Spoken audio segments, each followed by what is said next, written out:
Racing isn't easy, but experiencing it is. iRacing puts you in the driver's seat with the industry's leading sim racing game. Drive on laser scan replicas of the greatest racing circuits from around the world. Go head-to-head against other drivers chosen by skill-based matchmaking to ensure competitive racing at every level. Compete across all your favorite series. In officially licensed cars, engineered to deliver the most accurate driving experience possible.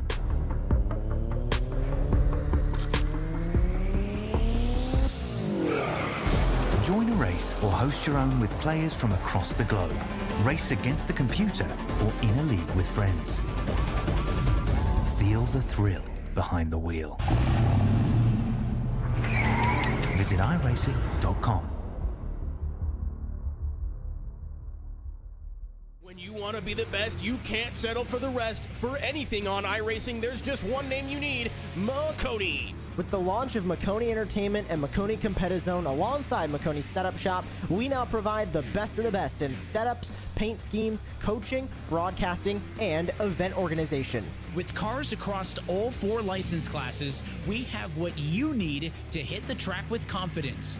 Grab a subscription and save money while going fast at MaconiSetupShop.com/subscriptions. And remember, at Maconi Setup Shop, there are setups, but your victories.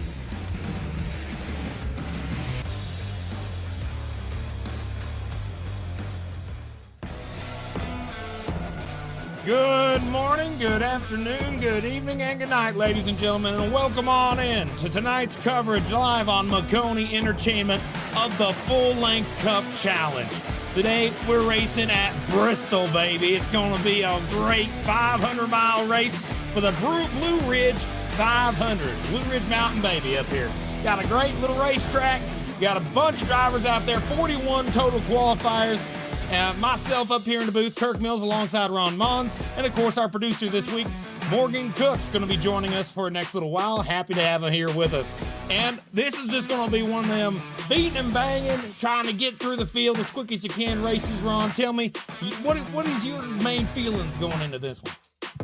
Well, I have a feeling it's maybe going to be a bloodbath at some point in time. I'm hearkening my mind back 24 hours ago to the Friday Night Lights broadcast here on Maconi Entertainment here at Bristol, and that race kind of ping-ponged between rather tame and a little bit hectic at some points in time, so I'm expecting that sort of merger of the two here tonight. I'm expecting it's going to be a hell of a lot of entertainment for us here in the booth, but for some of these racers, it's maybe going to be just chaos at some points, and just maybe a little bit of time to wander your thoughts later on. Yep, that's right. World's fastest half mile, and you can see it here. It's open 1961. Used to not look like this giant coliseum like it is. Like you said, people are going to be going out here trying to fight for everything they can get. Let's talk about what happened last week. We know for a fact we saw it at Martinsville. It was Jonathan Delaney going out there and winning in the Full-Length Cup Challenge. Barely somehow got the win. He had to hold off a bunch of cars from the Paperclip 400. But guess what? Last night in the Friday Night Lights Series, John Delaney, he did it again. He won at Bristol last night, and he has a chance to do it again. If you saw Martinsville last week, here's what the points look like as of last week. You can see Team Standings Black Flag Motorsports up top, and Team Conti's kind of a ways back, has a lot of ways to go, but Ryko Performance also sitting there top 3. We got a lot of cars going out here trying to get as much points as they can get, but I got to ask you now, Ron, we're getting closer to this session being over, about 45 seconds before we get into the actual bread and butter of the starting lineup. Who's going to be your car to watch tonight?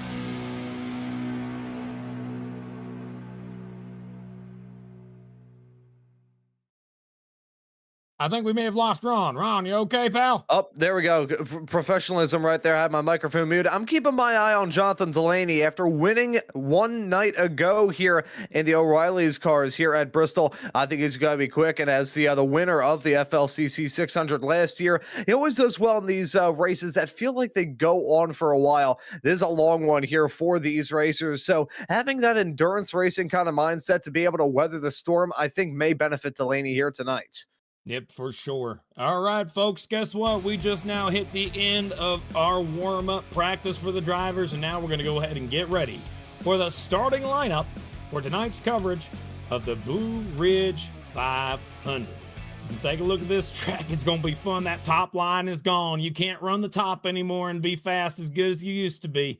Let's find out and see our starting lineup. You can look at the butt of that guy right there. There's a camera angle you don't want to see all that often. That's pretty funny right there. Okay, here we go. Let's see. They're getting on the grid. And starting on the pole tonight is going to be driver of that number 58. Sean Conklin's been overtaking this series through and through alongside Lucas Hoitzman, the 97, last year's champion. Starting in third tonight, Paul Hill in 26 car alongside Ralph Hutchinson in the 19. Starting in fifth place tonight will be Dylan Basin in the 84 alongside Robert Miller in the 15 car starting sixth. Seventh, Neil Pearson. Great start for him this week alongside Hunter Truel in the 71 car starting eighth. Ninth, Nolan Hodgson in that 12 Gossett car alongside Matthew David Wood, whose paint scheme has not yet loaded in yet. Looking outside your top 10, we got Patrick Gitter starting this race in 11th. He'll be alongside Matt DiCiani. Row number 7 is going to be Cody Porter next to Paul Gallimore in the number 11 machine. Right behind them, it's Andrew Dyson next to Jonathan Delaney in that Baja Blast car. I think that 6 going to be quick here tonight. Stephen Williams going to start this race in P17 next to Bobby Anderson in that always lovely number 5 Kellogg's car. And then running out our top 20 here, Kirk, going to be Casey Graves next to Evan Mesnard. All right, outside the top 20, Blake Kluot in the 14, Alan Duggar in the 10, alongside 23rd place now, Timothy Harper, 23 car starting 23rd, 00 Billy Brickley starting 24th. 25th tonight will be Johnny Avila, alongside Thomas Kulmacheski in the 26th place spot. Devin Medeiros in the 20 will start in 27th. Jose Medina in the 40 will start 28th. 29th tonight will be Jedi Taylor, alongside Tanner Marty starting in 30th. And running at your field, Cameron Stone going to start in 31st. He'll be next to Cliff Mullins. Right behind them is going to be William Owens next to Tyler W. Hunter starting in 34th. 35th will be Brandon Hastings. 36th will be Derek Heitman. Right behind them will be Kevin Zosiak in 37th next to Corey Moore in P38. And running at your field here tonight will be Alex Golfi next to Adam Benefiel. Well, folks, here we go through turns 3 and 4. Reach down, pull them belts tight one more time from Bristol, baby. I'm excited. You got Conklin and Hoitzman on the front row. Hill and Hutchinson right in tow. That pace car is going to go ahead, and we're going to add one more lap, apparently. They added one more lap. Let's keep it going. Keep it going. They wanted to do one more lap. Lights were out in the pace car the whole lap, but they're still going yet another one. So what we got is one more lap of pacing, and we're about to get this thing underway. I think when we get this thing underway, they got to keep the cars safe. They don't want to wreck very early, because early cautions will probably happen. People getting settled in, and they don't know how the cars around them will act. We're going to find that out here shortly. Let's try this again. Hopefully we get the green this time by. Through turns 3 and 4, reach down, pull them belts tight one more time. Here we go. Got Sean Conklin on the front row, Lucas Hoitzman on the top.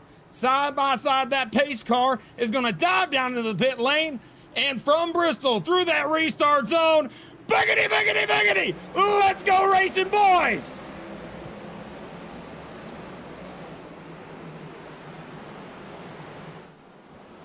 Just like that, look at Conklin diving up to the lead that quickly. Side by side for third as Hoitzman pulls into second, and Conklin leads lap number 1.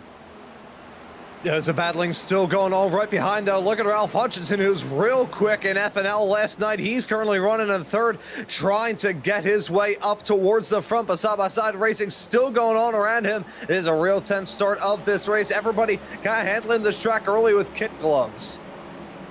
Yeah, trying to take it slow and easy. Top 2 aren't, though. They're gone. They've done scooted out to a big lead, but that battle for second you see on the outside, Robert Miller made his way up through the field already pretty quickly.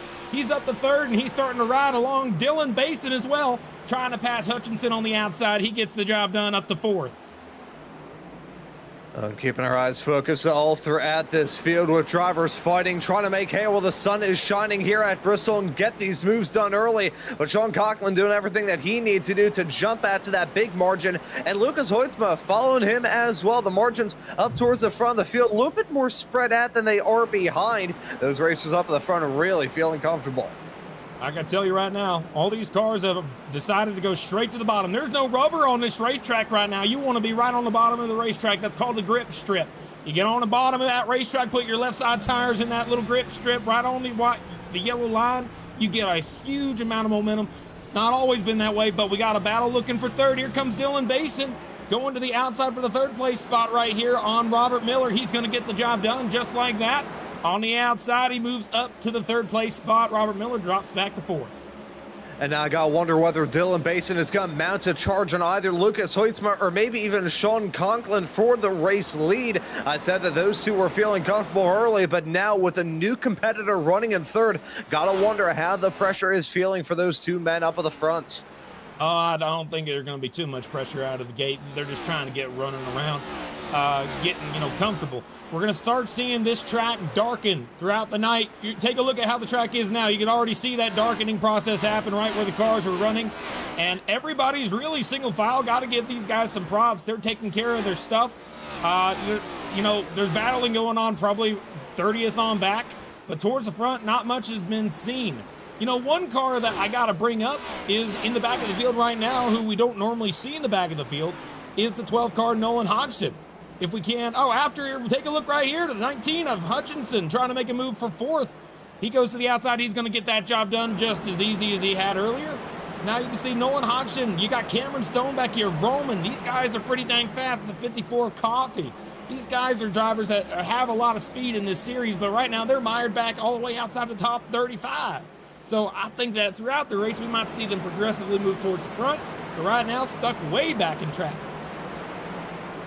Yeah, and Hodgson currently on the inside looking out with your top 12 right now. He's firmly into the chase as we still stand very early on into the regular season. But as you said, Kirk, he's been quick throughout this season. Cars on the inside wall on the exit of turn, entry to turn number 3. Car is slow on the apron. It's Jedi Taylor in the 60 car.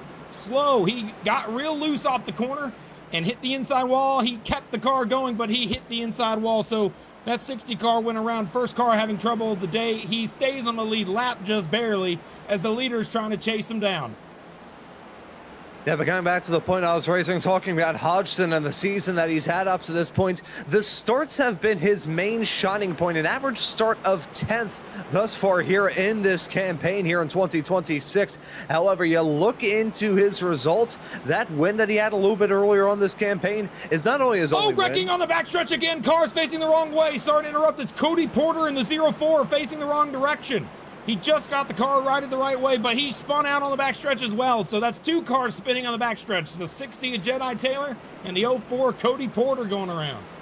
Yeah, and thankfully we're creeping a clean. Just to wrap up on that point with Hodgson, that's his only top 5 or top 10 thus far this season as well. So I think he's looking to stretch together more of a clean run of results, but already seeing Bristol be a real thorn in these drivers' sides. I'm honestly shocked that didn't bring out the yellow. I know there's a trigger happy yellow last night. Some of these cautions usually thrown automatically by iRacing, but iRacing can be a little bit finicky on these tracks, especially like Bristol. I think of Bristol and Darlington as the tracks where the cautions can be a little bit odd, shall we say. I'm starting to see a problem corner, turn 2 on the exit. That's where the cars are getting loose. I also saw the 5 car, Bobby Anderson, make a mistake very similar, not quite spinning out that time.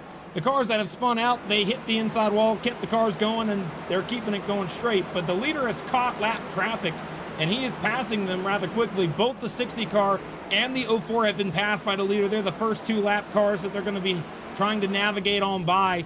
And that leader is now on the same straightaway as the first car at the tail end of the lead pack back there. You can see when you look down the straight, that's who they're trying to catch up to. Obviously, they don't want to have to, but that's what happens in a long run at Bristol. You're going to have to lap a bunch of lap cars.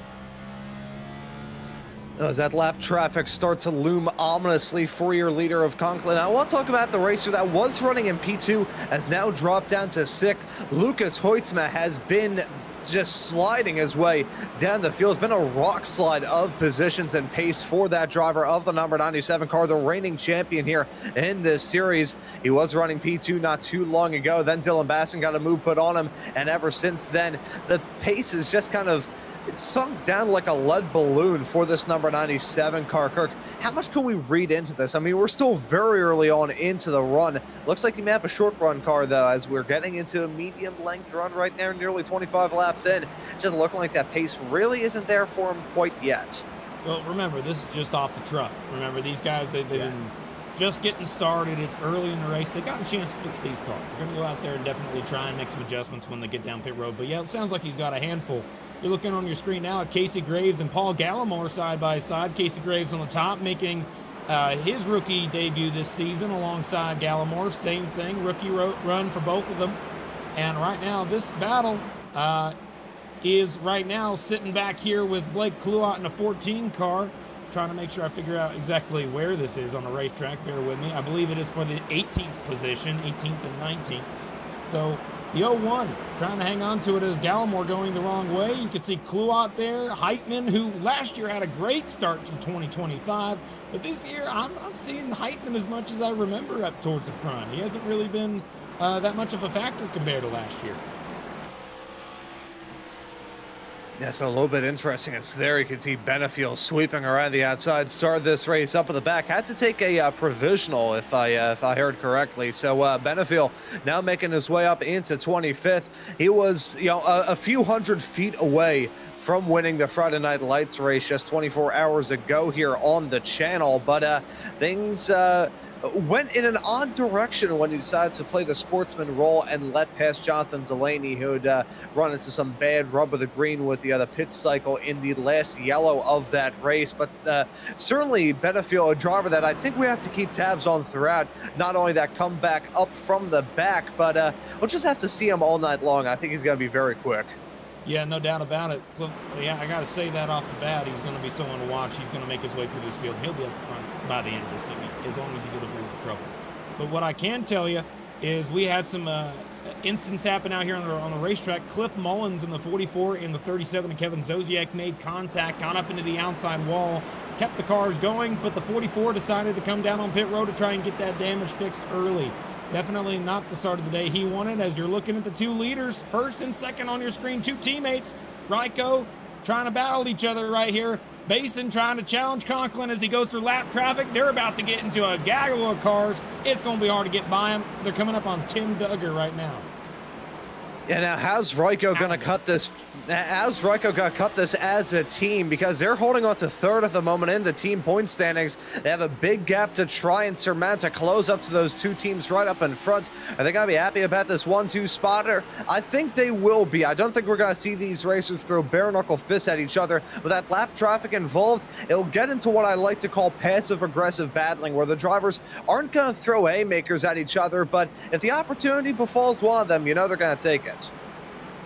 Yeah, I want to correct myself. It was Alan Duggar who I was saying a second ago. But now that contact right in front of the leaders. It was a little bit of a hit from Hastings and the 30 car William Owens. Contact sends now the 58 middle 3 wide. Hastings up into the outside wall. Has to let off to avoid hitting the leaders.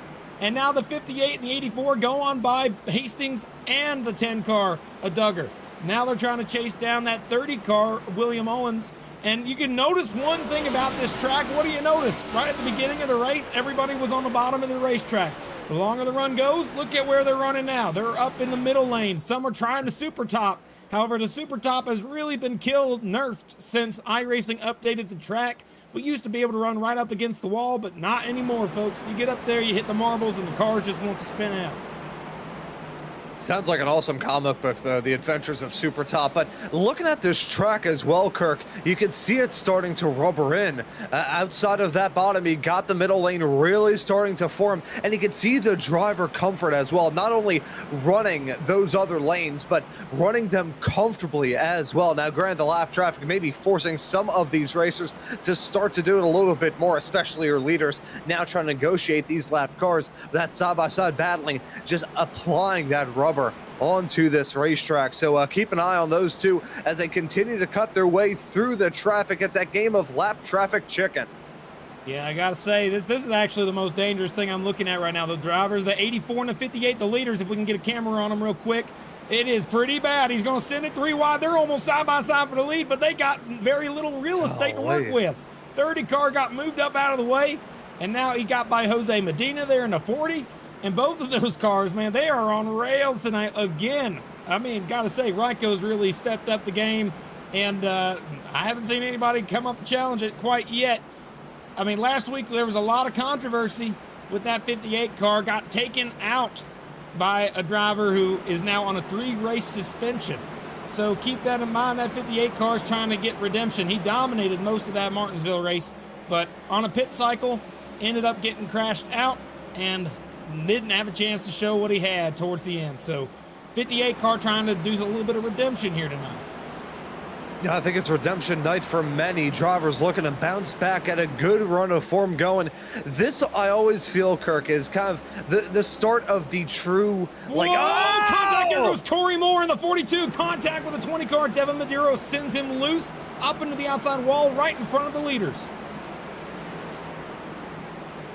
Oh, the fact they got that settled is an absolute Christmas miracle there, Kirk. I was expecting that to end in a multi-car stack up. One small little incident, even for a lap car, as they try and cut their way through, and it's just going to snowball from there. This may be a self-cleaning racetrack at some points in time, but really, especially coming out of the turns, Kirk, there is absolutely nowhere to go when drama goes on around you. Yeah, right in front of the leaders. They're about to be 3 wide again, but guess who's right in front of the leaders? The guys who are normally pretty quick week in and week out. You got the 54 of Coffee. You got the 12 car Nolan Hodgson right there. Cameron Stone in the 57. These guys, you know, even Mesnard there in the 73. These guys are in a position where, oh boy, they don't want to get that high up off the track. 73 goes up in the marbles. That's going to let them lose a lot of momentum. Leaders caught up to the back bumper of them now. And they're trying to make caution is going to be out in the racetrack. Devin Medeiros facing the wrong way on the back straightaway. First caution of the day, but not the first incident we've seen of the day. The first one we see bring out the yellow. Let's see what happened to Devin Medeiros here.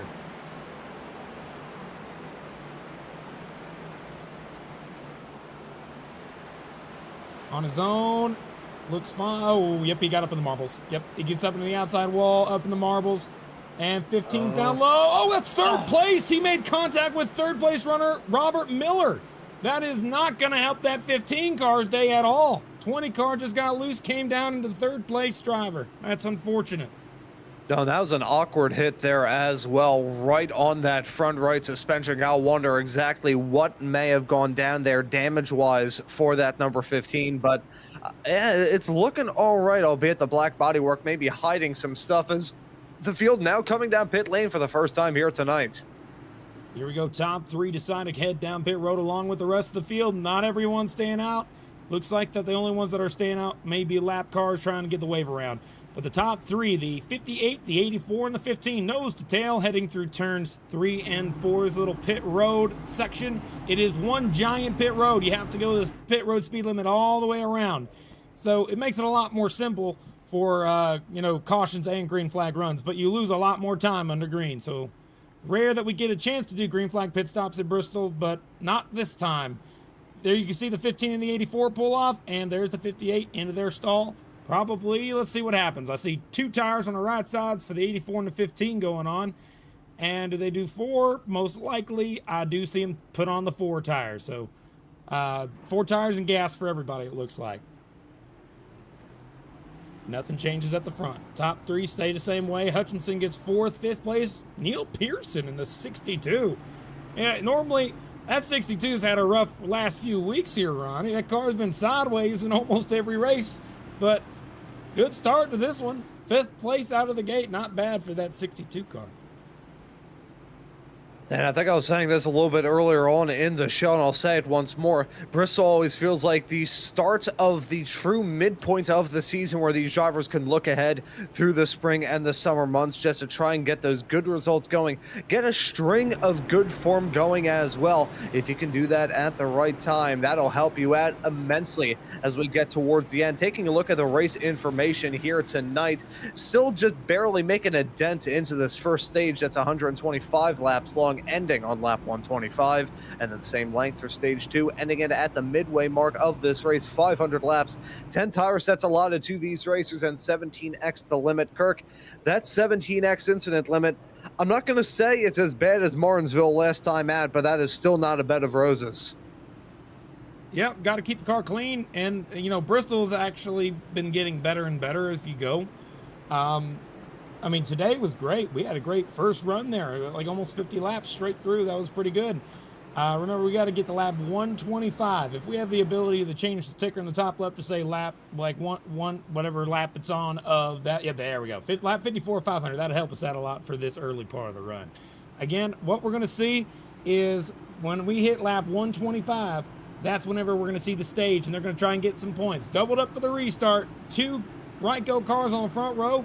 15 car, we're going to see what that damage did to the car. And the 19 of Hutchinson on the outside. Great jump from the inside lane, and he is gone. Conklin takes the lead to start things off. Yeah, but now Dylan Bassett trying to rattle the cage there a little bit. He rattled his own cage, though. He went deep through turn number 2. That's going to allow Robert Miller to jump into an uncontested second, as now Bassett going to have to worry about Hutchinson to try and hold on to third. You can see there 19 falling back and Ralph Hutchinson moving forward right there. Hoytsma moving forward right there. Hutchinson going the wrong direction. You also see the 16, whose paint scheme hasn't quite. Oh, look out! The 97 goes around in front of the field. Contact with the 71 of Truel. Everybody checks up on the edge of the turn 2. Zodiac spins behind, collects Tanner Marty, and it looks like a 4-car incident in turn number 2 to bring out the second yellow of the day. Yeah, that fear there, the number 97. We saw some handling woes in the first green flag run, and this was quick. This was very, very quick.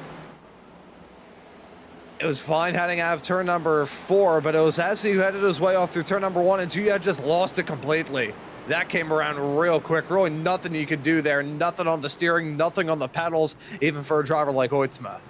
Yeah, you can see the 37 locked up. The brakes got loose, spun down into Tanner Marty in the 29 car, and look right here, that 37's lucky he didn't clip him right there. That was close enough to be a little wearisome. I'm sure that's his second contact I've seen him in the race so far. He made some contact with Cliff Mullins, so unfortunate for him to get, I think that's 8x for him to start this thing off. He's got a long way to go. I don't know if he's going to be able to make it to the end at this rate. He's going to need to keep the car underneath him, and less contact the better.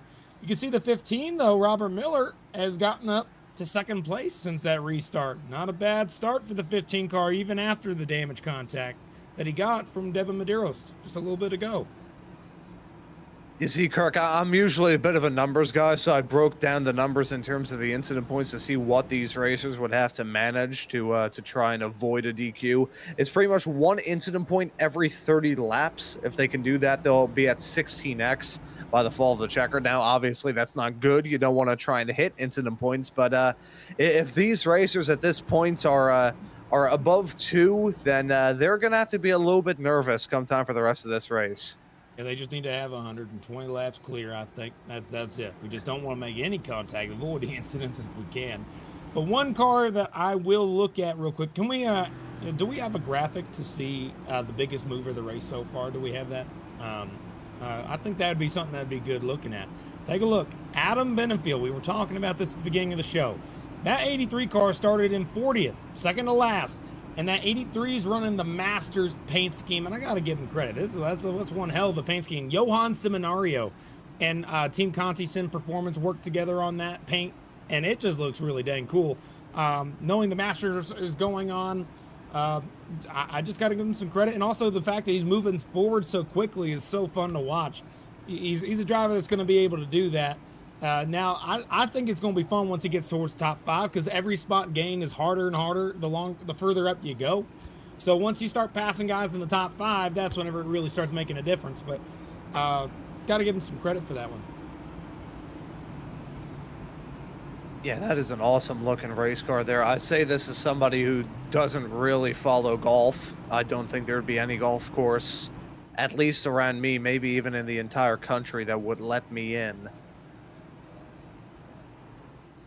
Well, ladies and gentlemen, the world has now found out Ron Mons is banned from all golf courses. That's what I learned just now.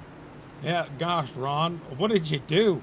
Did you try and hit the golf What did I ball not do? like Happy Gilmore each time? Yeah, that's like a sin now. You can't do that. Me at a mini golf course is a liability. My best friend, she broke both of her parents' noses in one trip off to a mini golf course back when she was a child. So, Oh, troublesome, if you ask me. We're going to get Runs this in the thing friend back group. underway. Here we go. That pace car dives into pit road. New front row. Robert Miller on the top. Let's see if he fares any better on the restart. He does not. Looks very... Oh, 16 car of Matthew David Wood way off the pace on the start. Huge checkup on the outside line. And 15's up in the outside wall right in front of him. oh, Robert Miller had a huge problem. and Delaney nearly ran into the back of him. I thought that was going to end in tears, but the 15 dropping down like an anvil, pushed out of a helicopter. He's now stuck on the outside, going to have to try and make his way up. This is an unfamiliar position for that number 15 car of Miller after running up with the top 3 earlier on. This is going to be real troublesome over the next few laps. Went and looked at the replay for the 15. 15 car got loose in the middle of 1 and 2 and had to collect the car, save it, and keep it going. So that's something to keep in mind. He kept the car going. And now take a look at who's in third place. Neil Pearson in the 62. Great day for that Black Flag Motorsports machine.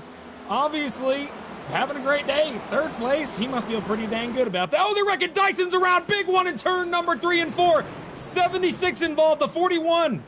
Spinning the wrong way. Multiple cars stopped and the corner caution is going to come out. On the 37, getting caught up in that as well. Unfortunate for Zodiac as more drivers nearly piling in. You can see Devin Medeiros having to avoid that as the 41 tries to get back up and rolling, just burning and spinning his tires up the road. As we take a look at this, right behind the 15 of Miller, who we still have that drama a bit earlier on this green flag run. Big sideways step from the 23. The 41 getting fired off there, and like a pack of dominoes down, they all fall. Yeah, Harper got loose on the exit of turn number 2. Very commonplace. We already saw it. A lot of cars snapping loose on the exit of turn 2. And you can see this giant checkup for everybody. The 41 trying to... But yeah, do not ever... Oh my gosh, right up into where the leader almost came up. You got to remember, folks, whenever you want to rejoin the track at Bristol, you do not climb the banking. It is so steep. Hate to see that for the 41. He's going to go a lap down for that. He's going to have to take a little bit of time to try and come back from it. But yeah, no, it was a big one happening in turns 3 and 4 to start things off, man. Lap 69, nice. So you can see that the longer these cars have been under caution, all that black stuff that was on the bottom of the racetrack, it's getting picked up by the cars. All this rubber is getting put on the tires, which is why the cars are getting loose in the corners. Because whenever they get the green flag, all that rubber starts melting on the tires. It's really, really slick, and it turns into an ice rink. Sometimes the cars get snappy loose, like what we saw with the 15 Robert Miller.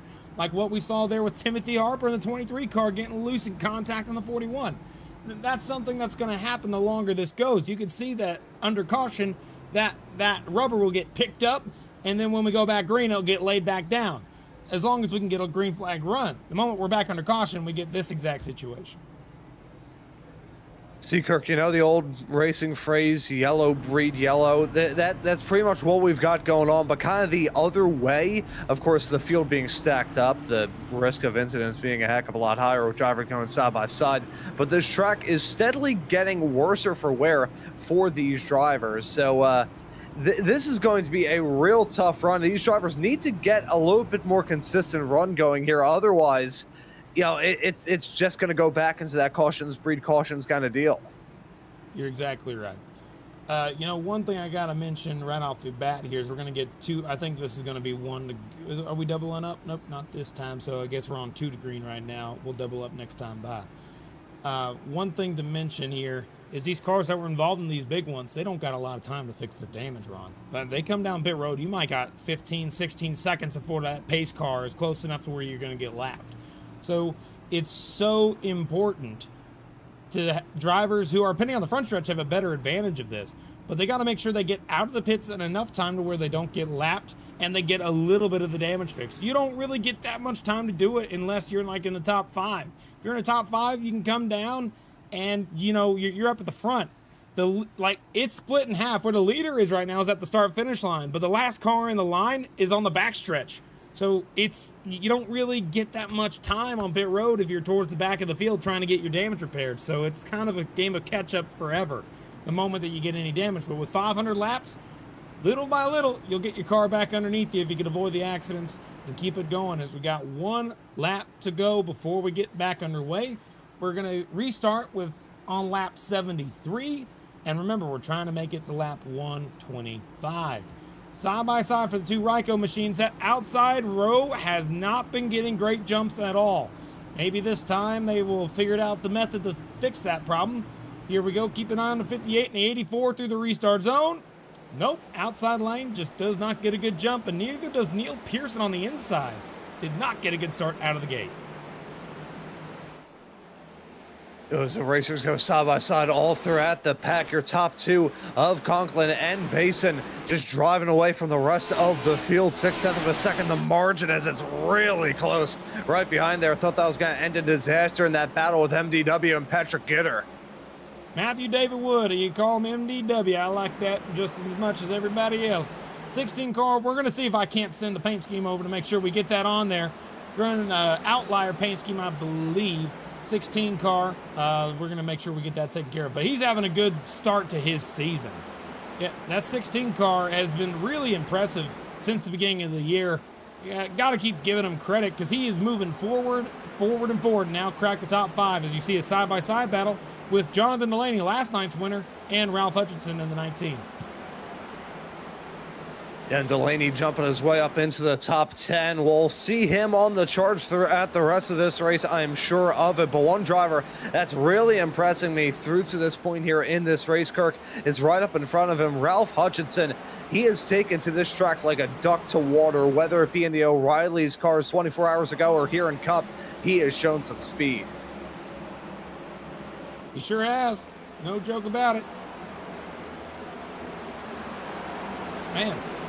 This is it right here. Johnny Avila, though, in that 63 car running that Dale Earnhardt paint scheme, showing some speed as well. Up to 7th now, trying to go on the inside of Hutchinson for 6th. That 63 started a little bit further back in the field, and he's moving forward as well. He must like Bristol a little bit. Plus 18 spots on a racetrack. Really showing something good about that 63 car. You know, paying that paint scheme a little bit of honesty there. I like seeing hard chargers like that. It's awesome. And seeing drivers get some moves done as we are now into the second half of this first stage. These racers maybe starting to shift their attention. Kirk, what do you think? Are they maybe trying to posit themselves to get into the best position imaginable for the end of this first stage? Are they trying to just slightly shift their perspective here? I think they may be doing soon. Yeah, they're going to need to start changing something. One car that we saw up towards the front at the beginning, but is still struggling, mired back in traffic now. That 97, he's on your screen, Lucas Hoitzma. He spun out, got involved in that wreck, and he's drawn back all the way outside the top 25. Has a long, caution's out on the, I don't see any cars. Oh, turns 3 and 4, Zodiac involved again. 76 a Heitman there. You also saw another car there on the inside. Let's take a look and see what happened to this little grouping here. 3 and 4. Going onto the straightaway, that's 1 and 2, side by side. Zodiac on the bottom. You can see Heitman there on the top, and the 04 Cody Porter on the top. Oh, there's where it is. Oh, no. Cody Porter gets heavy damage there, but the 44 and a 60. Oh. Let's go on board with the 60. Can we go on board with the 60 for that one? I think that'd be a pretty dang good view. He's gonna get a pretty dang view. Scary, but good. He's gonna follow his friend there, the 44, straight on through. Let's take a look here. So they're chilling right down the back. They had problems earlier, just trying to ride around, make sure the car can get to the end of the race. And next thing you know, right up in front of them, you see the 04 get up out of the groove to come down, contact with the 76. Smoke everywhere. They're on the brake. They come back up the track. Where am I going? Right through the middle with the 44. What a little grouping that got through like that. No damage. You know, that is right there, Kirk. That was an shiitake mushroom moment. That was scary. For the that's number 60 Jedi Taylor. Well, that's what we say on the air because we can't say the other thing on it. You know, it's okay. You know, anytime you need to say that, we could just add the to it and we'll be fine. That's it. That's how we'll do it. We'll just add that as an explicitive. All right, folks, we're going to be right back after a quick commercial to make sure we get these paints up to date. We'll be right back. You're watching Maconi Entertainment. Racing isn't easy, but experiencing it is. iRacing puts you in the driver's seat with the industry's leading sim racing game. Drive on laser scan replicas of the greatest racing circuits from around the world.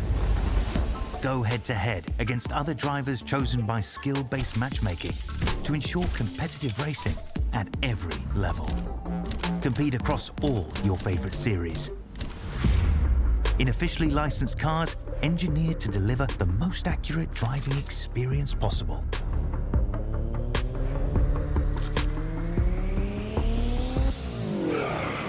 Join a race or host your own with players from across the globe. Race against the computer or in a league with friends. Feel the thrill behind the wheel. Visit iRacing.com. When you want to be the best, you can't settle for the rest. For anything on iRacing, there's just one name you need, Maconi. With the launch of Maconi Entertainment and Maconi Competizone alongside Maconi Setup Shop, we now provide the best of the best in setups, paint schemes, coaching, broadcasting, and event organization. With cars across all 4 license classes, we have what you need to hit the track with confidence. Grab a subscription and save money while going fast at MaconiSetupShop.com/subscriptions. And remember, at Maconi Setup Shop, there are setups, but your victories.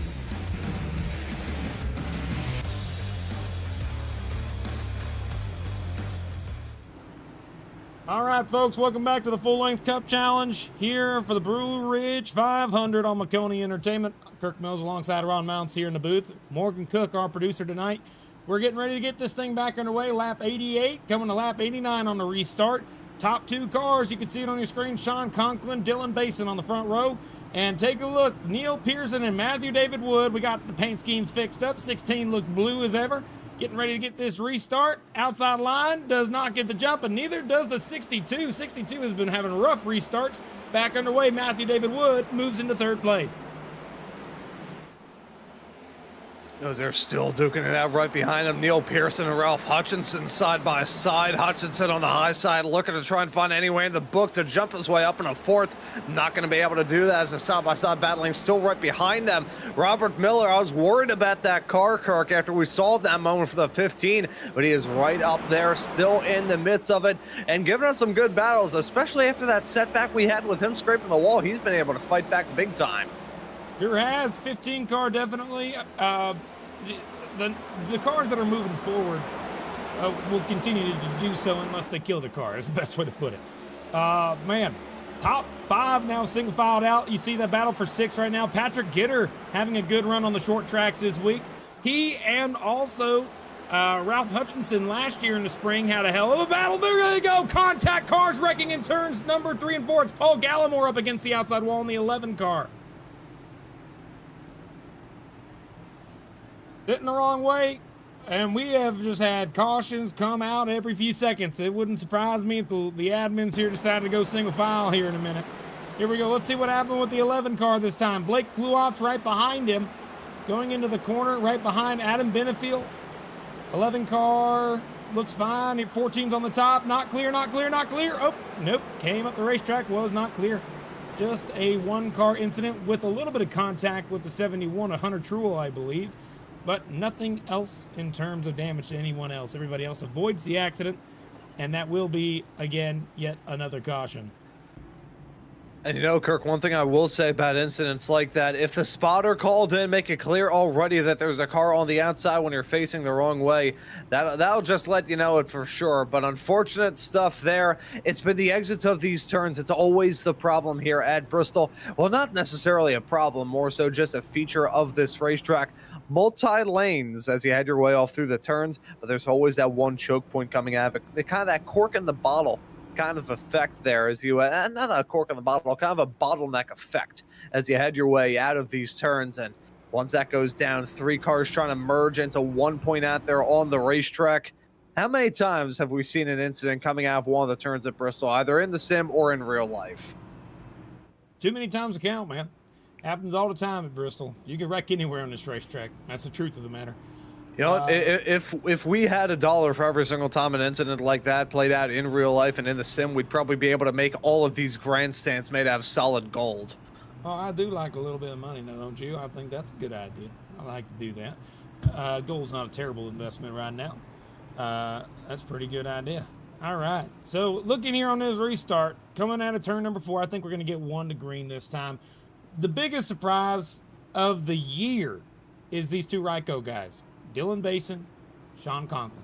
These guys have been like really taking over the series. If we went last year and looked at who was up towards the front, it was always the same guys, mostly Team Conti cars up towards the front, dominating. But really, the Ryko cars have come into their own this year.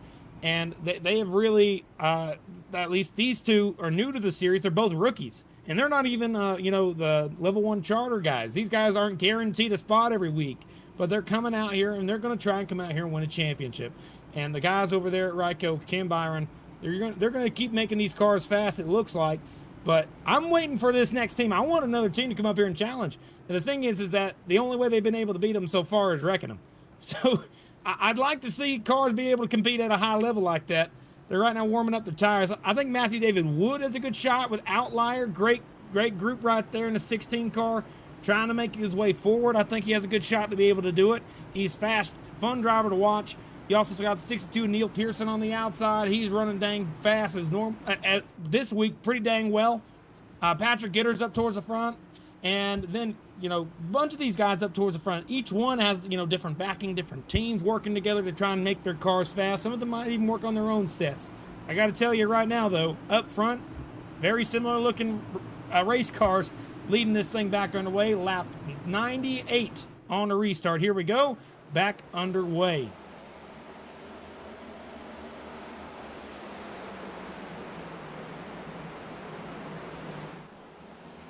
Single file now for the top 4. Side by side for second place. So here comes the 84 trying to top. Is he going to get there? Not quite. He almost got wrecked there. Got to be careful. 84 in the 58 battling side by side for the lead. Oh, 84's loose, man. He's loose. He got cold tires. Look out. Oh, and that could have ended in absolute catastrophe there. Look at that. Dylan Bassett trying to hold on to that car for dear life, having to have reflexes of a ninja to keep that car going in a straight line as Conklin able to jump into the race lead and grab the fast lap of the race too. 25 laps left to go in the stage. It looks like that top 2 are just holding on for dear life, and it really doesn't look like any duo have been able to rattle their cage at all here. As he said during that last yellow, Kirk, I'm waiting for another team to rattle their cage here. I'm waiting for another team to step up. That's it. We need to see it. Matthew David Woods, first one's within a second. He's a rookie this year as well. The rookies have really taken over. The top 3 are all rookies in the series. Brand new. This is their first year trying it out. Neil Pearson as a return driver. Patrick Gitter won at Daytona last year. And then you got Robert Miller last year, had a chance at the championship. Well, he won his first race in that playoff, but he still was fast all year round, that 15 car. Sure, we got cars that are coming back from last season and maybe many seasons prior whenever this league wasn't really called the Full Length Cup Challenge. But now once they have adapted this to be the Full Length Cup Challenge, it has really shown that these guys are trying everything they can to show that they can do the endurance racing. You don't get a chance to do NASCAR endurance in the officials anywhere. This is the only place you can do it with a large group of competitive drivers, and I got to give them props for being able to continue trying to do it up towards the front. You might recall. Go ahead, Ron. Yeah, no, I was just going to say, talking about Nolan Hodgson, we were talking about him a bit earlier on after starting towards the tail end of the field. He's been able to put on a rousing recovery drive, now holding on to P14. Him and Adam Benefield, who's running right up in front of him, currently holding on to some good spots right now. Adam Benefield in lucky spot P13. Hodgson, who's had a good run sometimes here this season, now 1 win being his lone top 10, but all on to a good spot right now. We'll have to see if this could be a good night for Hodgson. Nolan actually, got to remember, he was almost a lap down at the end of that first 50-lap green flag run. That's something to keep in mind. He stayed on the lead lap, and it's able to work out for him now. Top 15 running position. That's pretty good for him. As it looks like the battle now I'm seeing on the racetrack is going to start heating up for 4th place. Neil Pearson is under fire from Patrick Gitter in the 21 car, and the 15 of Robert Miller is all converging on each other. 21 gets loose off the bottom of the racetrack, but that 15 car is trying to top lane, goes up really high, might be in the marbles a little bit, but no, he carries the momentum. That 15, 21, and 62 are all in a 3-way battle right now. Yeah, a little schmozzle going on out there on the racetrack. That 15 of Robert Miller, he looks to be comfortable there on the top side, even after what happened earlier on in this race. He's feeling pleased about that positioning of the car and trying to jump up to P4 as he just barely clears right behind Patrick Gitter. Close to making contact with Johnny Avila, another driver getting involved in this. You know, I think right now that 15 car's on a mission. He got by the 21 just like that. Now he's trying to get up to the 4th place spot on the outside of Neil Pearson, dives it in deep. He's going to be able to make the outside line work, and he is cleared on through. Now he's trying to catch up to Matthew David Wood in the 16 car, trying a different lane down to the bottom now. Side by side, Neil Pearson's going the wrong way. He just got passed by the 15, the 21, and the 63, and about to be the 6 car. He's about to lose 4 spots in just 2 laps. And that's how quickly things can go wrong for you here at Bristol. One small little slip up and you're just going to fall down and down and down. So right now, everybody looking just to end off this first stage on a good note. We've already had a lot of racing, a lot of drama through to this point, Kirk. We're just now getting into the final 10 laps of this first stage. Certainly looking good for that duo up at the front of the field, but everybody else looking to try and position themselves well to get a good result here. You can see that from those caution periods, all that rubber is being laid right back down on the racetrack. Cars are going to start feeling a little less loose. Some will still be loose because the car's handling not so good. But most of the front runners, they're running the field pretty comfortable up towards the front. I'm trying to look at some more cars towards the rear of the field. And one thing I like to do is I like looking at the lines they're choosing to enter the corner at. Some cars are choosing the way up high line. I'm seeing... for example, oh, there goes Hastings around. The 29 gets shoved down into the inside wall. 29 car on the back straightaway. Heavy inside damage after the 81 of Hastings got up in the marbles and came down into the 29 car. Let's take a look and see what happened to the 29. He's just got to survive a few more laps. You can see it right here. 81 right up there, got up high in the marbles in the next corner. Take a look and see what happens. 81. Goes really high up on the racetrack, up in the wall a little bit, comes down straight in loose, down into the 29, sends him into the inside wall. Innocent bystander. Mistake from the 81, takes the 29 car's day and makes it a lot worse. Trying to stay on the lead lap, though. We're coming down to the end of it. Again, yeah, five more laps before the end of the stage here, Ron. Yeah, only a few more laps for him to hang on. I just want to say Jedi Taylor had another Code Brown moment there with that driver trying to rejoin the racetrack. That nearly ended in tears for him once again. As we look at the battle right now, this is for P3 at the moment. Robert Miller holding on to 3rd as close quarter stuff with Patrick Gitter and MDW. Matthew David Wood in that number 16 car. That striking blue liveried number 16 machine currently holding on to that P5 spot. I think he... kind of gave him the final heave-ho, as now Gitter starting to rattle the cage of Miller as well. That's the fight for 3rd, and all that battling, it's just allowing your top 2 to drive off into the sunset. Here we go, coming down to get 2 laps to go, and the leader crosses the stripe this time by. It looks like he is going to go ahead and cross that stripe. You also saw Robert Miller move up to 3rd place as Matthew David Wood moves back to 5th, loses a couple spots. Coming to get 1 more lap to go in the stage when they exit that corner. And now 1 more lap to go. That 58 car Conklin dominated this entire first stage. Multiple cars crashing throughout this first stage, but that 58 car has held steady ever since the green came out. Through the final couple corners, the 58 of Sean Conklin will win stage number 1.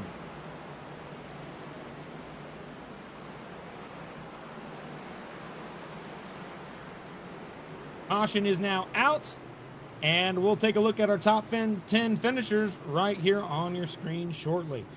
Again, top 10, you can see Conklin, Basin, Miller, Patrick Gitter, top 4, with Matthew David Wood 5th, Johnny Avila in 6th, Jonathan Delaney in 7th, Neil Pierce at 8th, 9th, Ralph Hutchinson, and 10th, Matt DiCiani getting some stage points. And a good run for many drivers. That first stage, a big checkpoint for many racers up and down the field. You always set little checkpoints in one of these races. It may not be the longest in terms of distance, but in terms of laps at 500, this is one of those where for drivers, just on the mental side of things, they've got to set those little checkpoints and targets to hit. All right, now here's the deal. We're going to see these cars come down pit road. They're going to go ahead and get 4 tires and gas.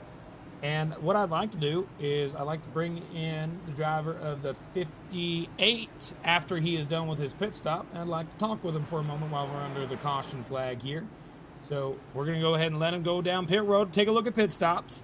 Then once pit stops are completed, we're going to bring him up here and see how his car is running, how his race is going, how he's feeling, and how lap traffic is dealing with him. So just give me 1 second there. You can see the cars on pit road. Everybody's coming down. It'd be very, very unwise to stay out right here unless you are trying to get a lap back, in which case, totally understandable. Here we go. Here's the exit.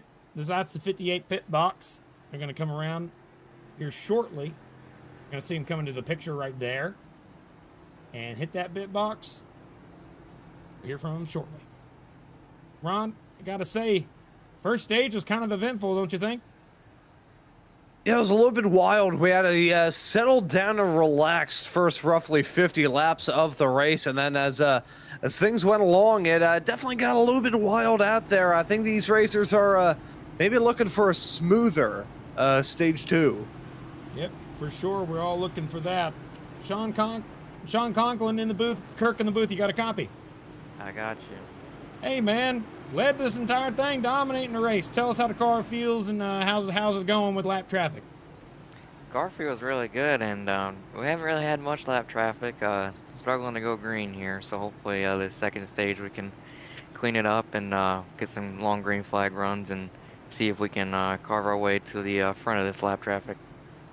All right, pal. Got to ask you, on this coming restart, you've noticed the bottom is the line to be. That outside line has just not been getting good jumps. Have you been thinking about that when you're making the choose to go to the bottom? Honestly, I forgot I had the option to go to the outside, but even if I did, I don't think I'd take it. The bottom just rolls too well through 1 and 2, and yeah, as soon as you get to 3 and 4, then the outside is better to be if you're still holding strong on the outside of somebody. But if you can't stay with them through the first corner, then there's no point being up there. 10-4. Just wanted to see what you thought. Glad we could remind you have a choice. All right, pal. I'll go ahead and send you back over there to the Ryco guys, okay? Thanks for talking. All right, thank you. Best of luck.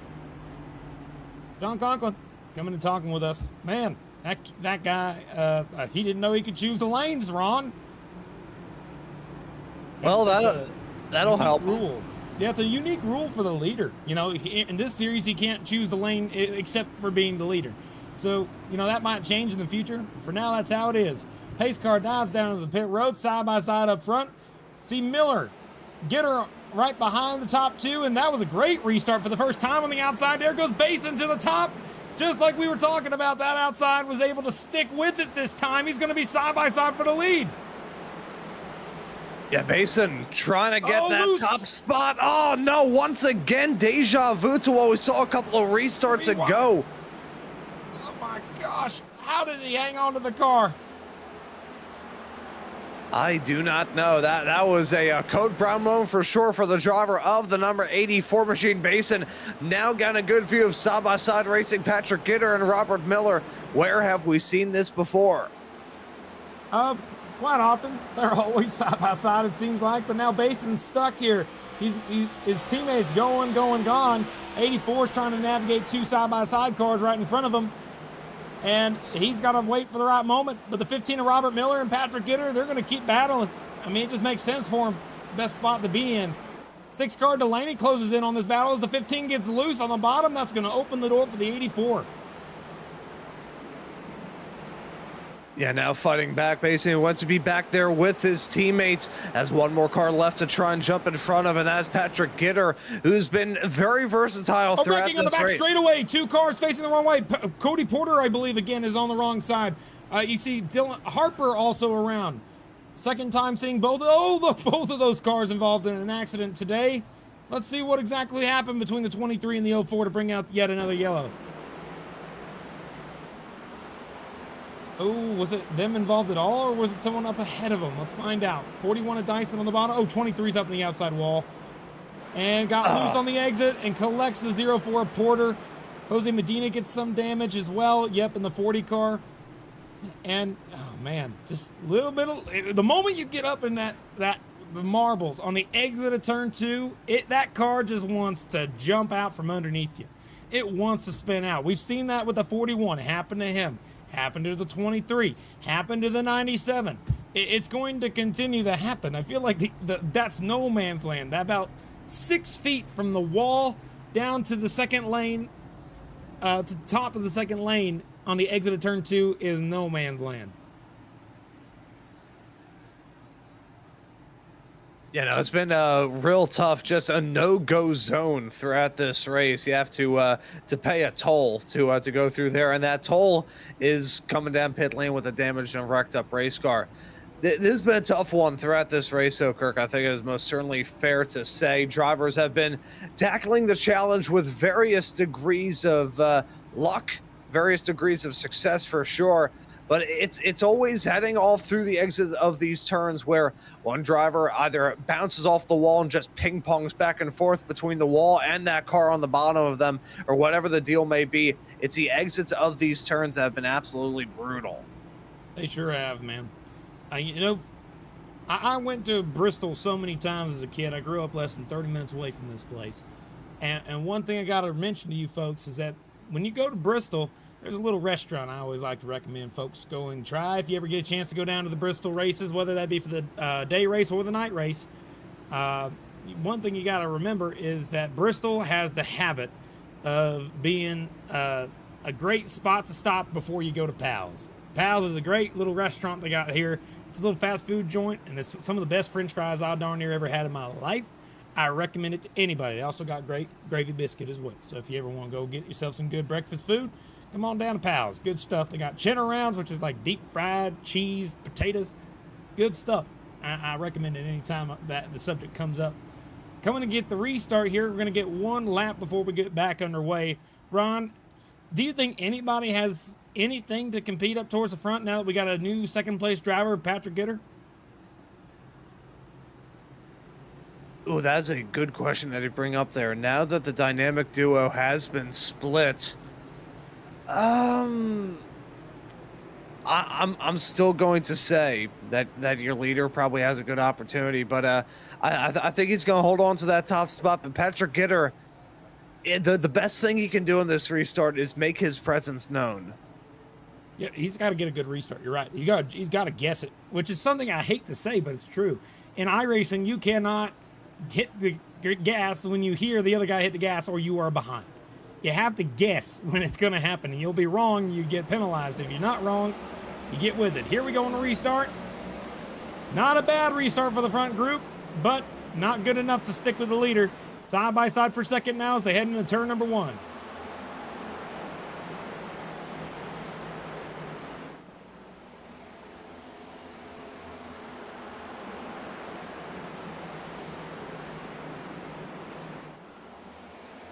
Unfortunate for Gitter there. Not really the restart that he was looking for. And Dylan Basin doing everything that he needed to do to jump back into second. So that dynamic duo back together once again. That Ryko stable, they've been, the class of the field throughout this race already. And although we are not even at the halfway mark, we're just barely into stage 2. That's a bit that's a bit ominous. Yep. I think looking through this field, top 6 have single filed out, 7, now 8. And it looks like Matthew David Woods sitting in 8th place is side by side for position for 9th. You can see the 62 and the 4 car DeCiani right there you're riding on board with the back bumper Oh, the 63 of Avila had a problem, had to get off the gas, losing a lot of positions. The 63 car's just real loose. Something's wrong with the 63. He's off the pace. It looks like it's bouncing up and down Wrecking like a turn maniac. at number 1 and 2. The 54 of Alex Coffey facing the wrong way into the outside wall. 40 car of Jose Medina. And more cars going everywhere trying to avoid the 54 car, but that will bring out yet another caution.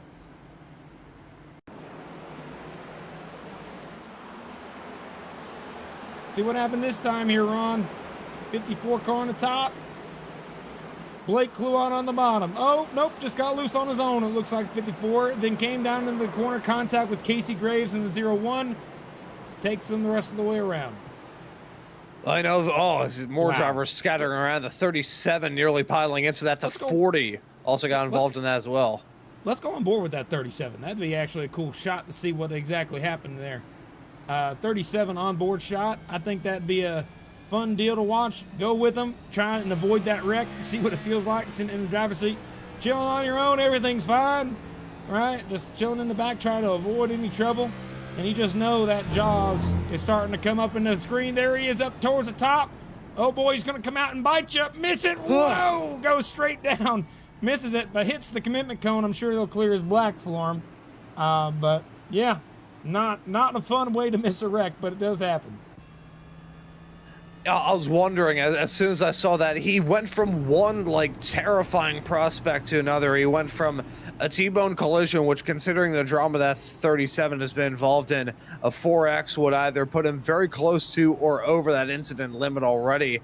He also had those tire, not even tire bundles, the sand barrels of doom on the pit attenuator. Kirk, I'm sure you've probably hit one of those. I remember hitting them once at Charlotte, and it pinged my car off into the moon going at about 250,000 miles an hour. Whenever I'm racing at the iRacing Super Speedway, I aim for them. Get me. I want to hit it. Let me fly to the moon. That's how you do it. That's how you end up like Artemis 2, orbit around the moon, come right on back. There's your daily NASA note, I guess.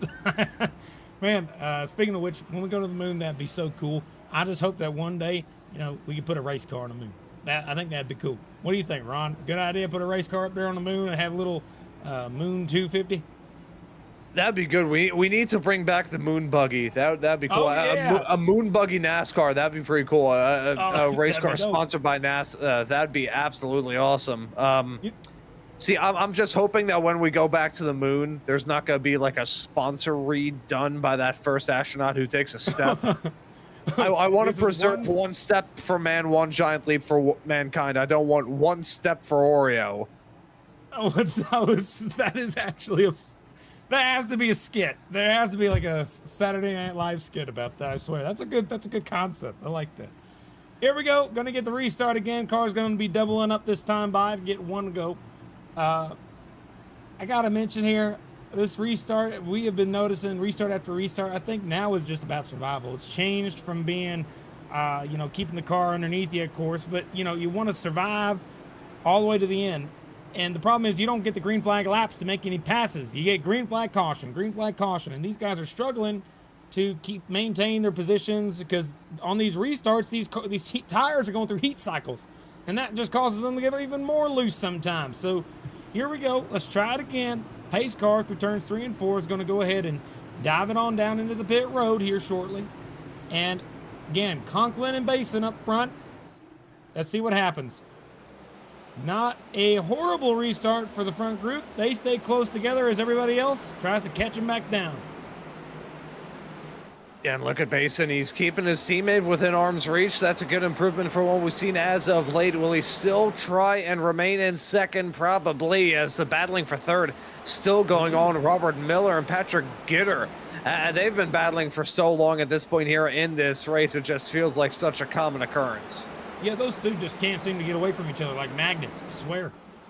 Miller's able to get away that time now, I guess, finally. There you go. Now he's up to third place. And the car's just trying to get settled in now. You can't go straight to the bottom like you did at the very beginning of the race. If you look at the restart of the first restart of the race, everybody tried to fight for the bottom. But after just a handful of laps, that changed quickly. Everybody started scattering all over the place.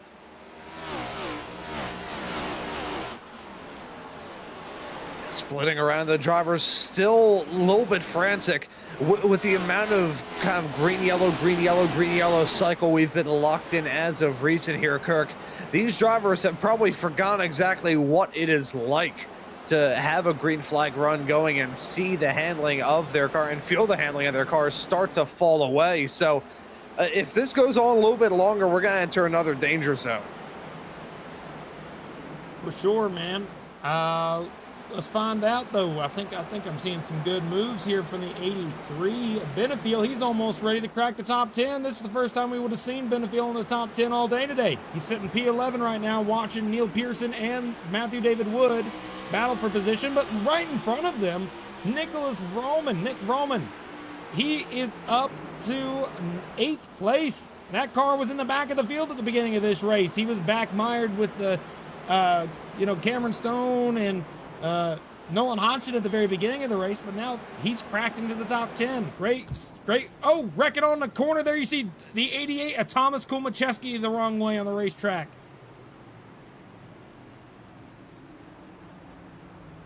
Let's see what happened this time, man.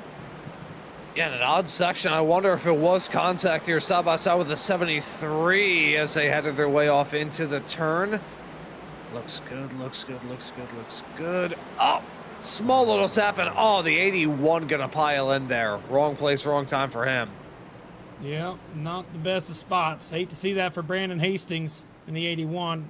Kulmacheski in the 80, Kulmacheski in the 88, in the 81 of Brandon Hastings. Unfortunately, having some problems here this afternoon. They're going to have to hopefully get that damage repaired and get back out there. But unfortunately for the 88, he lost a lap in that, so he's going to have to take a wave around if he wants. But I think he might want to come down and get damage repaired. But nope, he's going to stay out. He's going to try and maybe get a wave. I don't know if that's going to happen. Actually, I don't think that's going to happen. He's going to have to come down pit road most likely. There is a trend happening right now in chat. All the drivers are sending in race chat right now just blank entries. Nobody is saying anything. They're just spamming. I'll make sure I can see if we can get a picture of this up on the screen. But these guys have decided that it would be fun under caution to just be speechless.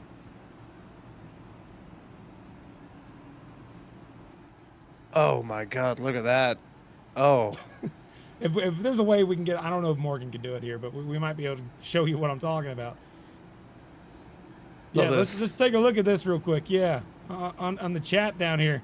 If you extend that chat, you can see that one section where it's just radio silence. Everybody's like, I think they're fed up with the cautions. Thank you for showing the UI, Morgan. I know it's kind of a taboo thing to do, but my bad. Yeah, there you go. I know it's a sin, but we got to see it. It's a part of the story now. Jonathan Laney has now added to the chat. Lucas Hoidsma and Zodiac have decided to put periods on their messages, and Delaney has added a neutral face on theirs. The first emoji I've seen in a while. So there you go. What, just they're like emoticon, just like straight face sort of thing? Yeah, Gotcha. Straight face. Yeah, just double dot, straight line. That's all it is. Double dot, straight line. Oh my goodness. Yep. I think that the folks up front are starting to get a little fed up with the accidents. I think that's what's happening here. We'll see if that continues. But, in the past, when this type of stuff would happen, they would change the restarts to single file. I'm not seeing that this time. Yeah, no, we're keeping it double file for this restart. I think they've just been spaced out enough. It hasn't been like green flag, immediate yellow, green flag, immediate yellow, green flag, immediate yellow. That hasn't been going on here. It's just been more like, I don't know, we get like 10 laps into a green flag run and then we have another yellow. Now, granted, it's 10 laps at Bristol. That goes by in the blink of an eye. But I think it's just spaced out enough for us to keep it double file. So far, we have ran for 1 hour and 5 minutes, and that's 165 laps. It's an interesting average. Here's the restart. Great restart for the outside line for the first time today. I think that 84 has a shot. Will he try and establish dominance on that high side? Basin sweeping through. He has a very good shot to do this, keeping that momentum ripping and rolling up on the lip of the racetrack. This could be the greatest shot for him yet. Yeah, it was a great restart. Really good restart. It's going to work out for him. 84 on the top. Guess what, folks? When it comes to the line, he might be a new leader. He sure is. 84. Dylan Basin leads here at Bristol.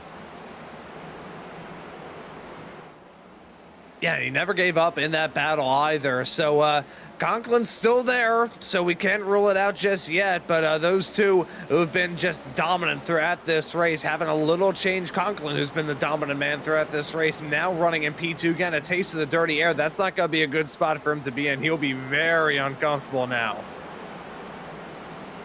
So surprising, you know. I mean, I love that we got some battling up front, but guess what? Robert Miller is closing in on this battle. Don't say it's just the top two, because Robert Miller's there. He might be able to catch up to this two-car group as they're battling side by side for the lead now again. Contact sends the 84 slightly out of the groove, keeps them side by side, and Robert Miller's trying to join in on the fun.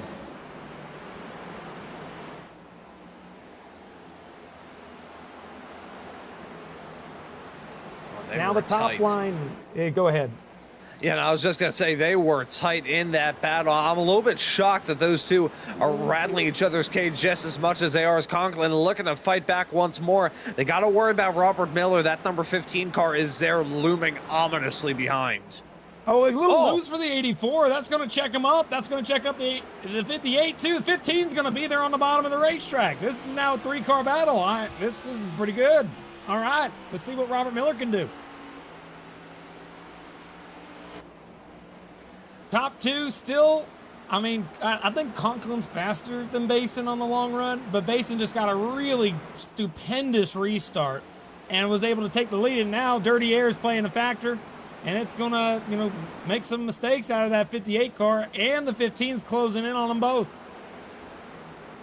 Yeah, these two teammates have got to get this settled, and settled soon, because if they're caught chasing each other's tails, Robert Miller is going to blow past them as if they are standing still. So this is going to get fascinating. I wonder whether Miller is going to try and rattle these drivers' cages too much, or if he's just going to sit behind and say, you know what, I like this, and just wait for the drama to go on up in front. Yeah, the 15's running a very different line from the top two. Very loose for the leader. The 84 Basin almost lost it. 58's all over the back bumper. Ain't helping as the 15 car almost gets to the inside. Not that time. 58 now goes to the outside as the 84 looks to might let him through. We'll see. 15 car trying to stay on the top. He's going to be on the outside of Basin for second, and he might go for the lead as well if he's able to carry the momentum. Side by side for second for the time being. Contact with the 84. Up in the marbles, look out, save the car, there you go. All right, that's a very sketchy point of the racetrack. You don't want to go up that high. He's now on the back bumper of the leader. It's good. Ah, man, this is what we've been waiting for. A little bit of a challenge up front. I like it. Yeah, finally the Ryko duo feeling a bit more pressure than they have done thus far here tonight. It comes 175 laps in, but it's a battle nonetheless, and we are loving it. Conklin able to jump up to the top, but Robert Miller splitting up that dynamic duo. We were talking about Patrick Gitter doing it on a restart not too terribly long ago. Wasn't able to capitalize on it, was a driver of the number 21 car, but he's going to be there. I think Robert Miller, if he can keep his nose on that grindstone, maybe if we can get a long green flag run going. I don't know what it is. I have a good feeling about that number 15 car in the long run. Man, he's flirting with that line where it's just barely too far over that marble run. It might hurt him. I'm not sure. You don't want to end up in the marbles. He's loose on the bottom of the racetrack too. That car's like on the edge of control. These cars are operating just like that. And I think that now Delaney's now coming into the picture a little bit behind them, sitting P4. Jonathan Delaney won last night in the Friday Night Lights series. Might try to do a sweep of the weekend here at Bristol. The Bristol sweep, we all know, made famous by Kyle Busch. Might be able to happen again here. And kudos on the reference, but Benefiel Very quick here at this track. He's quick on a wide variety of tracks. I was talking about this during the FNL broadcast last night, how back in 2025 when he had that 5-win campaign, he was able to get wins at all different types of racetracks, from intermediates and short tracks to road courses. He is quick. Benefiel, a very versatile racer. I think it is a pretty good summary of that driver there, but he finds himself in the middle of a Hornets that's got that 26 right behind him there. That's Paul Hill, and then you've got Nolan Hodgson right up in front. Hodgson trying to rattle the cage of Pearson. That battle for the final spot inside the top 10. Now Benefiel's feeling some pressure from Hill as they're side by side as they head their way off through turn number 1 and 2. You know, going back and thinking about this, you can see the 83 has been making forward progress throughout the race, but I feel like he's kind of gotten stuck right around the 11th place spot. He hasn't quite cracked the top 10 100% quite yet, but that 83, I mean, I expect to see him keep moving forward. You could also see Vroman, though, in the 95, 35 spots that guy has gained since the start of the race. Remember, he started towards the back of the field, moved forward, and now he's in a position near the top 5. He's just got to chase down Patrick Gitter to be able to make it happen. And speaking of Bristol Sweeps, I did want to mention, there is a song, if you ever want to, you know, listen to some of the strangest music you've ever heard in your life, look up Bristol Sweep Kyle Busch song. Trust me, it is a song to behold. Maybe. Now you're gonna send me down a bad rabbit hole, Kirk. I'm not sure exactly how to feel about that. Oh, I've listened to some odd songs, but that may have to be up there. No. If you've ever you've heard it, Ron? Have you heard this song? I have not, and oh boy, I'll send I'll it have your to way. listen to that. Oh golly. Yeah, it's worth your time. It's a good. Oh golly, the 29 car of Marty has been up and out of the groove. Tanner Marty, last couple laps, he's gotten up into marbles and he's lost a bunch of spots. He's about to get lapped here. Leaders catching up to him. And I got to give some props to the 15 car Robert Miller, sticking with these top 2, not letting them get away. And Jonathan Delaney's also staying in that group. Patrick Gitter, the top 5 are all kind of in the same area. But yeah, you're seeing the damage here on the 29 car. Like I said, that damage he got from the contact he had with one of the cars, sending him down to the inside line, hitting the inside wall, killed his left front. So he is having to nurse this absolutely abysmal front end around this track, and it's just really difficult. Got to give him props for staying out. I mean, so few people would do that. I always like to say, keep racing until you absolutely can't. That's awesome for him.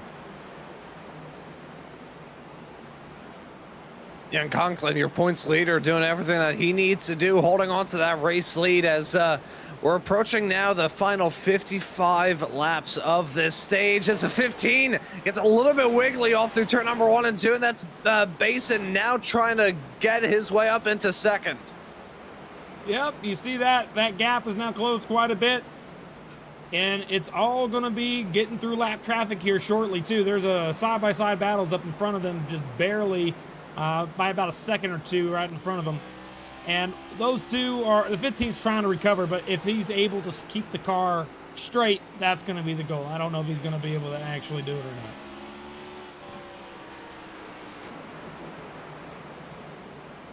As we look, battles all throughout the field. Look at Jedi Taylor trying to cut his way through the running order right now.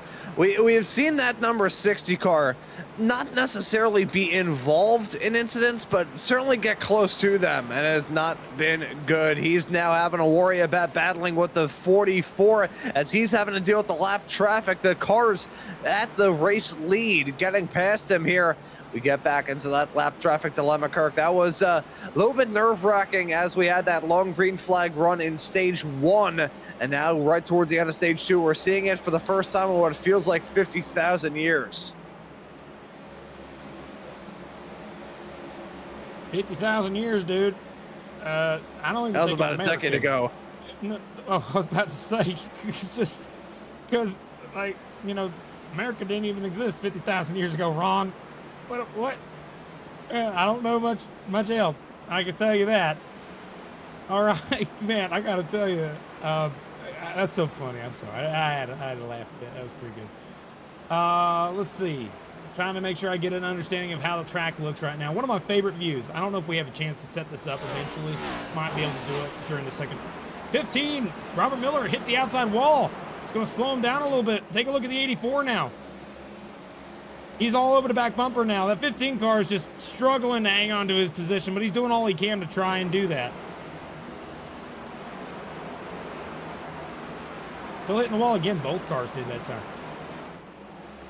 Yeah, no, we're seeing the handling start to fall away for some of these competitors now that we're in maybe the longest green flag run that we've had, certainly in a while, maybe even in this race. Oh, look at that. Fluttering at that gas pedal. Maybe a bit of a touch there from the front bumper of the 84 Basin, looking to jump his way up into that P2 spot. Another bad sideways tap. He's got to desperately cling on for dear life. What a save. 15 car, just, and he only lost one spot doing that. Come on, man. That was awesome. That was awesome to watch. Holy, what a save. But now he's under fire from Delaney. 15 car has heated up tires. He's going to be loose as it is. Oh, man, he's got to nurse that thing around. He's only got a handful of laps for the end of this stage. Remember, folks, for this race, we are trying to get down to lap number 250, which is halfway for the end of stage number 2. We've got a ways to go to get there. He just got passed now for the third place spot as Delaney moves up. And now Basin tries to chase down Conklin. Delaney tries to chase them both down.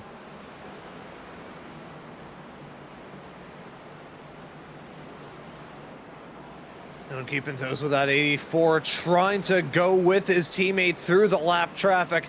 I briefly mentioned this a bit earlier on in the show, Kirk, and I'll bring it up once more. The game of lap traffic chicken, where a driver goes for one move and the driver right behind them kind of feels like they have to do the same just to keep with them. So you start seeing more and more aggression with these lap traffic encounters. Thankfully, these drivers have to deal with the lap traffic so much that it's slightly tempered.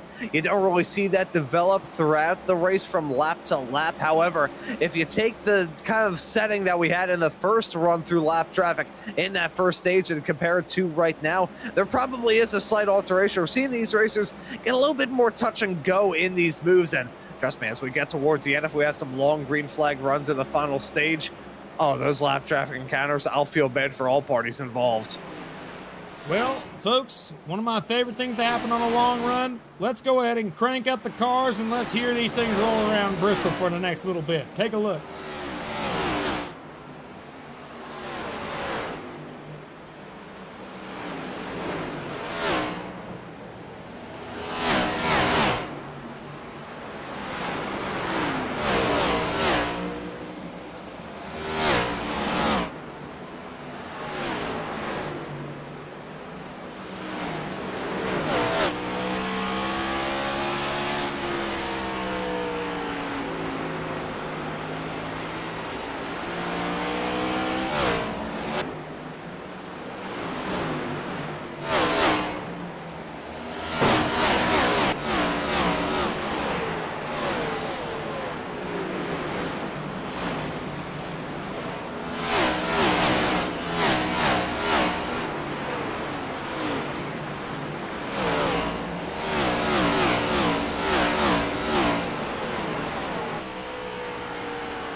Folks, you heard them cars going around. They're nursing their ways around Bristol right now. They're on pretty old tires trying to make it to the end of the stage here. But look at this three-wide battle, 71, 62, 88, and the 97 involved here. What a move for the 71 to go straight through the middle and pass on by.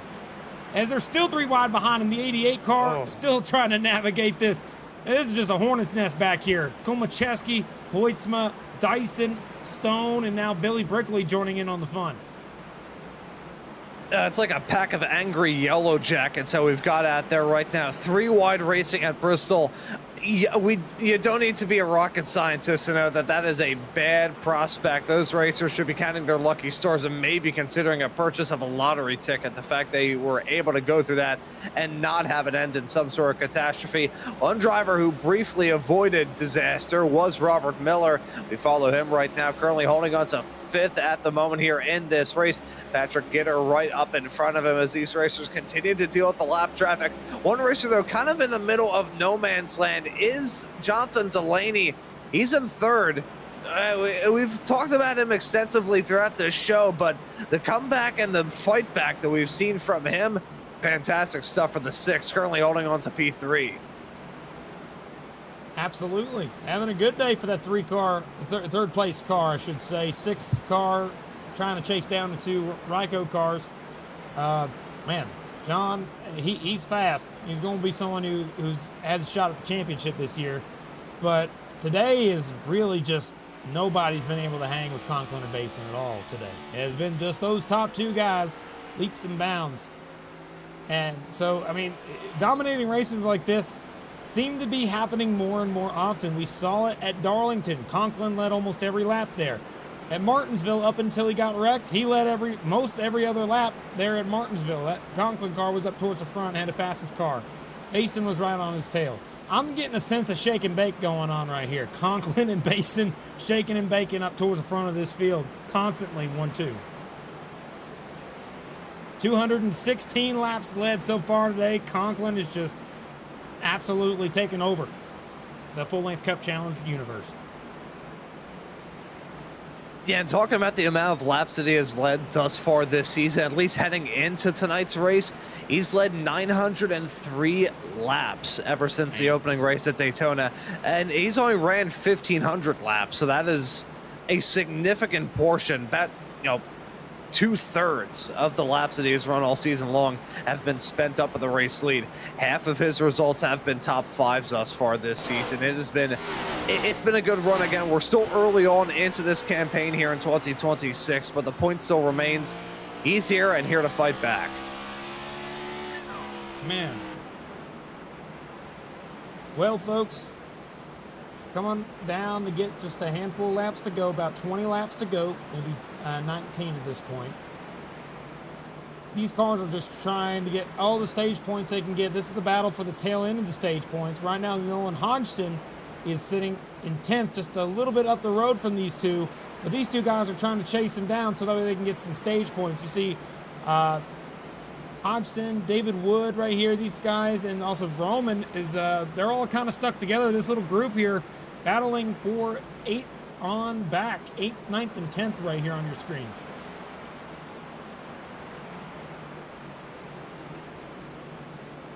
Yeah, very interesting cases. All of these drivers, Roman in that pink car that in the past, Kirk, I've heard you describe that thing as an eyesore out there on the racetrack. It's yeah, it's certainly an interesting color jersey. I like the sort of pink chrome, but it's definitely a strong contrast there to the 16 as he gets a little bit wiggly there. Does Matthew David Wood, and Roman still trying to hold on to that top side. Nolan Hodgson having a fantastic view of this fight as well, directly behind.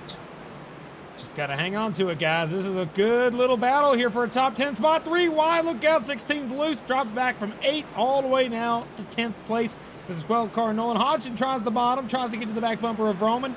Not quite going to get there that time. You also see Blake Kluot in the 11th place spot trying to catch up to this. Now it's a 4-car battle.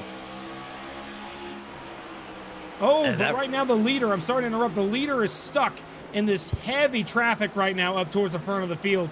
He can't seem to go anywhere. Everybody's all over the place right in front of him. And I don't know if that's going to bring second place to him, but it's definitely not going to help him. He's kind of stuck where he can't pass on the top side. He has to try the bottom, and the top's the preferred lane now. The bottom is just not working, so he is stuck where he is. Yeah, it may not make things incredibly hard, but certainly not going to make it easier as we get into the final few laps. Wrecking right in front of the leader! Contact, the 58 got rear-ended. The 6 cars involved. That's 3rd place involved. The 2nd place involved there, rather. That's going to bring out a caution, and we're going to get a restart with just a handful of laps left. And the top 2 cars, Delaney and Conklin, both with damage.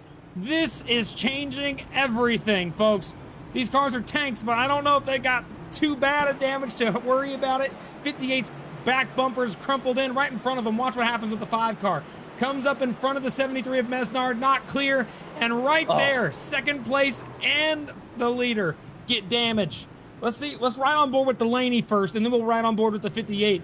I think these guys are going to try and flip the stage. That might be best for them in this scenario. I don't know. It's up to what they want to do, but let's take a look. We're on board with the 6 to see what happened to him first. Remember that 5 car? He's going to clear up when he's not clear. That's a problem. 6 is trying to chase down that 58 car of Conklin. He's doing all he can to try and get there. And it looks like going into this corner right here is where the wreck happens. Checking up, big time contact, bang, right on the front end. That's going to kill the front nose. Hate to see it. 84 sneaks by. That's the first of the top 3 with no damage. But the 58 car got rear-ended. Let's ride on board with Conklin. If we can go high above so we can see the whole car, that would be a little better here for this angle. Yep, take a look at that 58. So you're going to see this wreck happen right in front of him going into turn number 3. 58 car right here. Slams on the brakes. Contact on the front, contact on the back from Billy Brickley, and you can see the back bumper is dented in. However, he stays out on the racetrack, I believe, live right now. He did not come down pit road. The 6 car in Delaney, however, did. And so did everyone else in the field. I'm seeing some cars doing split decisions. Some cars chose to go down pit road. Some decided to stay out. And Conklin choosing to stay out, going for a stage win. And everybody else going down pit road is going to change things up when this stage ends, because now they're going to have to come down pit road again. Oh, that incident just completely changing the complexion of this race. Certainly the complexion of the end of this stage. We had our own kind of assumptions and just stuff that we were thinking was going to go down. Now we can take all that, run it through a shredder, and then run that shredder through a wood chipper. It is all up in the air right now. Yeah, I gotta wonder about the damage situation there, specifically with the 58. Not only is it front rear bumper damage, so it's not looking factory fresh now. You gotta think about that diffuser. You gotta think about the back end of that race car and the aerodynamics may be lost there. Yeah, I know we have no idea what can be done, what was done to the cars. We know the back bumper has damage for the 58. We know we got a little bit of front end damage. We know the 15 had damage from earlier whenever he made contact with another car who was spinning, Devin Medeiros in the 20. And we know the 6 car had a problem as well. And the 10 car is our first DQ of the night, folks. We have our first driver who's DQ'd. Again, that's the 10 car of Alan Duggar, out of the race due to too many incident points, where I think we're going to start seeing that more and more. Didn't quite make it to halfway. We'll see if that happens continually as we're side by side, ready for the restart. Your top 5. Again, Conklin, Robert Miller, Matthew David Wood there. You got Ralph Hutchinson, Dylan Basin, and Johnny Avila. That's your top 6 right there. Here we go on the restart. Let's see what the 15's got, what the 58's got. Back underway. Leader off to a good jump. And side by side, still right behind Robert Miller, who's spent most of this race up at the front. Ralph Hutchinson, who has done as well, but 2 very different paths for those drivers to get into this position. So Miller gonna jump into second, as Hutchinson now having to worry about Matthew David Wood right behind him, as well as Dylan Basin. He's right there. Basin's trying everything to go to 3 wide to the bottom. Look at him going on Ralph Hutchinson for position. Remember, we're racing a lap 250. That 84 car must have fresh tires. There goes Johnny Avila. Contact of 14 of Blake Kluwat wrecking as well. Look up on the racetrack. They're coming back up. More cars going to be collected. Look out, turns 3 and 4. That 14 car and the 63 look to be the 2 cars with the worst for wear. But that will be the end of the stage. Yeah, and for a wild second stage, this is kind of fitting for it to end this way. Let's take a look at the replay. 3 wide here at Bristol. It is a terrifying prospect with the drivers all around each other. Really nowhere to run or hide in those battles. And unfortunately for the drivers, just getting caught up there. It's the exits of the turns. It's frantic battling. So many different things got playing into that incident taking place. Also, Hunter Truel got up into the outside wall after contact with that as well. 14 car luckily did not collect anybody else when he came back up the racetrack. So it is a 3-car incident that I can tell. And yep, that will be the stage. So if you look at your stage results here, let's see if we can show the top 10 if we have the ability still. Try it. Let's see if this works. It might be inaccurate. We'll see. So it's Conklin, Miller, Basin, David Wood, Ralph Hutchinson, Paul Hill, Patrick Gitter, Vroman, Hodson, and Benefield gets his first stage point of the day. But you can see those cars that started in the back made their way to the top 10 and earned some stage points. But they're coming down pit road now. Here comes the 58 leading them down.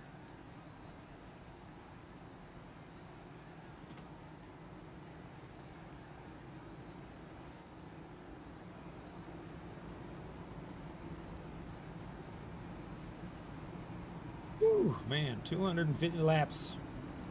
Well, that's halfway, folks. And I think we might see some more cars getting DQs before the end of this thing's over. Here we go. Pit road. Does he stay on longer? He does. 58 car decides to get that damage repaired. He does not want to go out there with a damaged car. And since he's in the lead, it's going to be able to give him more damage repair time because he doesn't have to wait for everybody else to go down pit road. He was the first one on, so it's going to actually benefit him a little bit. See, Basin now will take over the lead. He now sits P1 next to Paul Hill there, second place. Patrick Gitter will be in third now as Roman moves up to fourth. Hodgson up to fifth. Benefield now almost on the cusp of getting a top 5. Sixth place now. Dyson, Hoytsma, Pearson, and Graves. I mean, this really, that caution that we had earlier flipped the entire field. The entire race has changed. Our gobs have been smacked here. That sounded a little bit bad. But no, yeah, there we go.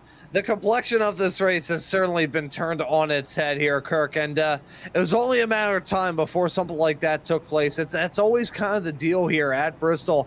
Something's going to go down. It's going to just turn this race entirely on its head, and for us, as our top 2 gang involved in an incident, we still have a lot of racing left to go. Still plenty of time for your at 1 point leader to claw his way back up the running order with a newly refreshed race car. But restarting in the mid-pack, that is not the best prospect in the world.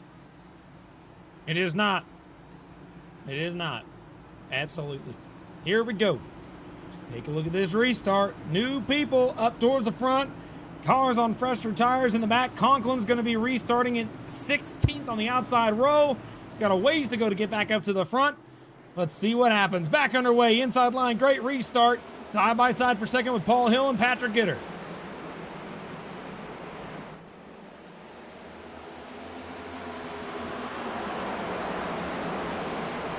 Still fanning out side by side here. Gotta wonder who's gonna have to yield in this. Don't think either driver will.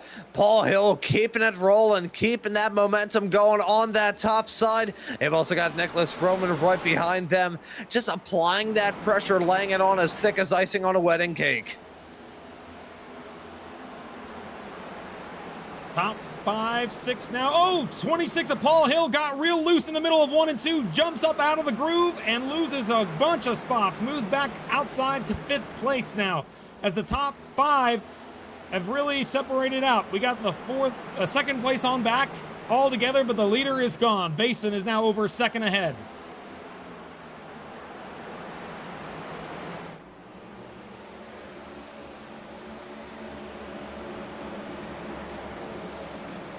You can see that giant gap on your screen. Holy cow. And now Nolan Hodgson in the 12 trying to top side, trying to make a pass on Paul Hill.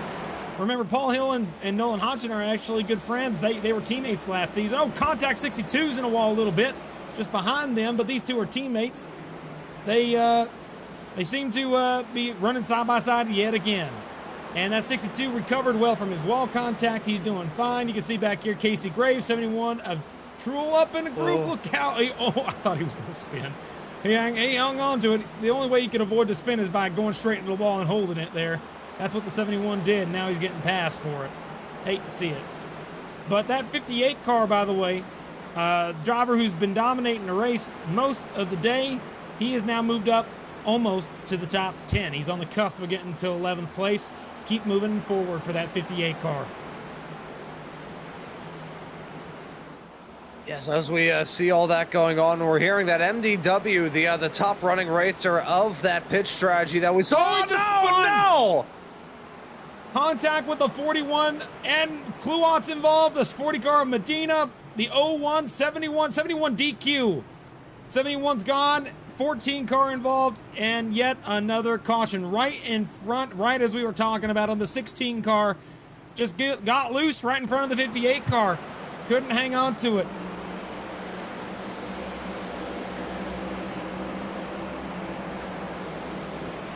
And once again, it's a very quick snap. It's similar shades, Kirk, to what we saw happen with Lucas Hoytsma earlier on. Yeah, golly, man, just gets loose.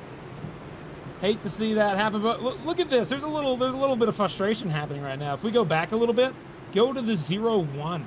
Go to the 0-1 if we can. It'll show you something kind of wild. So if we go back a little bit, I'll show you what we're talking about. So that crash happens, right? It's going to happen right in front of them. Here we go. So he's racing with Blake Kluot in the 14, 71 of Truel right there. Truel's going to get a DQ from this. Contact from the 14 sends him down into the bottom of the inside wall. And look at this, 14 car. Backs up into the 01. Hits him in the left rear quarter panel after the wreck has already happened. I don't think the 01 necessarily liked that one at all, but his car is already pretty damaged as it is, but no one likes getting hit trying to recover from an accident. See, you know, I gotta wonder in that incident, was that beef or was that just, you know, no, like... it's just frustration. It's not beef. Yeah. They weren't mad at each other. He's just trying to back out of there, and he didn't want to lose a lap, so I understand why he did it. It's just, you know, it wouldn't be beef. No, I don't think so.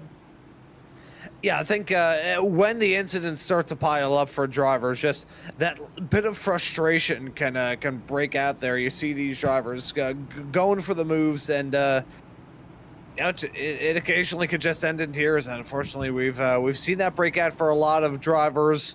We're in a run here in the FLC world, both here in the Cup Series and most certainly in the Friday Night Lights series of back to back short tracks. So I think it's fair to say that the general mood in the garage is one of, I wouldn't say bitterness, more say just one of general frustration felt for some.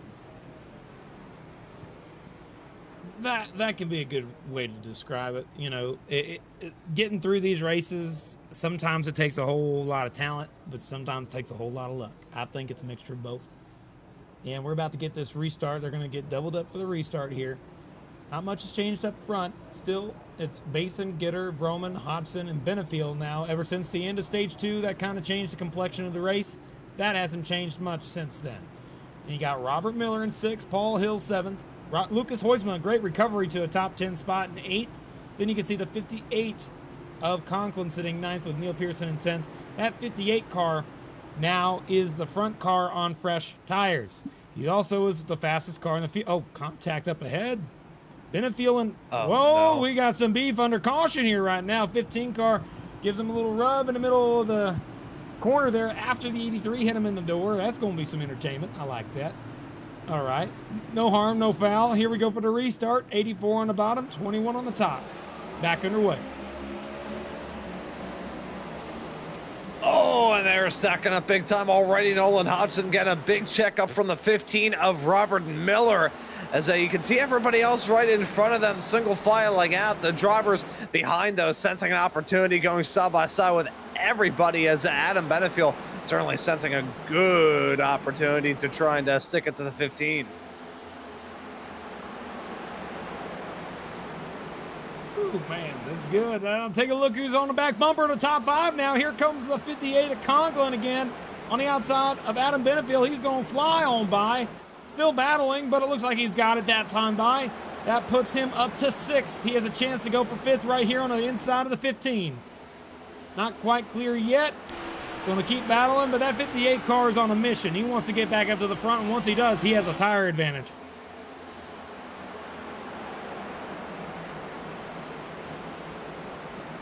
Oh, 15's out of the groove. Look out. 15, Robert Miller up into the outside wall. Loses 5 spots out of that. Drops outside of the top 5. And now the 58 of Conklin moves up to 5th.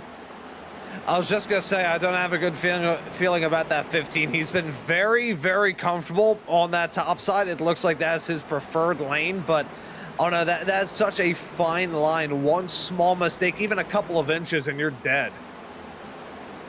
A couple inches and you spin out. I don't know if it'll kill you. It's hard to get killed at Bristol. That's for sure. But yeah, no, it's it'll kill your race. I know. Yeah, it will. It'll end your race. Yeah, it'll kill you. I guess that's a good way to put it. Man, hate to see that for the 15. Hopefully he's able to recover, hang on to a top 10 spot. He's battling with the 19 right now, trying to stay in the top 10. Hutchinson wants it real bad. He's trying to top line. It looks like Hutchinson will hang on to it as we continue going on here in the top grouping. I could see that 58 battling with another teammate right now for 4th.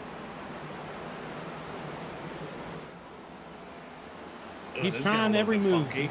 He's going from the top to the bottom all over the place, Ron. Yeah, no, I think that's the one thing that's separating the good from the great race cars here at Bristol. The great race car drivers and the great race cars are the ones that are comfortable enough running on a wide assortment of lines. You know, this concrete surface that we have here at Bristol, it is its unique selling point. It used to be an asphalt track many, many moons ago. It was a dirt track not too long ago. However, if these drivers can master this surface well and know exactly how to play it, they'll be golden. There's really not a lot of concrete surfaces used in the Cup Series. You think of this here at Bristol, you think of Dover, and you think of Nashville. That's pretty much it. Maybe Coronado. That's a road course. We don't count that. Well, you know, that might be the case. That might be the case. Something I'm thinking about now, looking at this field, is how single file it's gotten. Everybody's went down to the bottom again because that long caution period really picked up the rubber off the bottom, made it a little more grippy for a little while. But now the longer we go, the higher these guys are going to end up on the racetrack. Right now you only see Hutchinson up there, Pearson trying it, 16 of Wood up there trying it. But the longer the run goes, the higher on the track they will end up. That's certainly true. I think at the moment, these racers, they're happy about settling this race into some sort of groove. They're happy about taking a calm out there. We think about kind of the second half of stage 1 and pretty much most of stage 2. It was always, you know, kind of green, yellow, green, yellow, green, yellow. This kind of green flag run that these racers are looking to build, it's got to be like a sense of relief. It's like, it feels like a break almost. I mean, that 16 car still loose. You can see Robert Miller. Both those cars had loose problems earlier in the run. Dropped back now outside the top 15 for both cars. And look up here, battle for the 4th place spot, 58 and a 12. It's finally happening. 58 goes up to the top side. He's able to make the pass. And the battle for second's heating up just the same. Here comes the 95 of Roman on the outside of Patrick Gitter for second.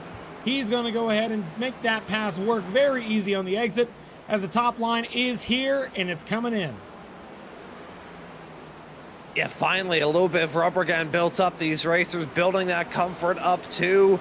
Now we're getting into the fun part once more. That 58 machine looking to cut his way back through the field. Oh, this is getting tense. Every single time I start to see these side-by-side battles, I know these drivers have gone 3 wide already, but it's just, there's always that looming sense of anxiety, Kirk. I'm not sure if you feel it. I certainly do. Glad I'm not in the car. That's all I could say.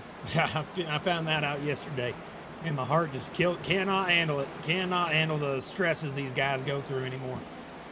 Man, that 58 car, though, on the outside seems cool, calm, collected, trying the same thing. But Vroman, man, I got to give this guy some credit. He came from the very back of the field. He's running P2. What a recovery drive for Nick Vroman. 95 showing speed again. And from week to week, I had no idea what this guy's team's going to be on.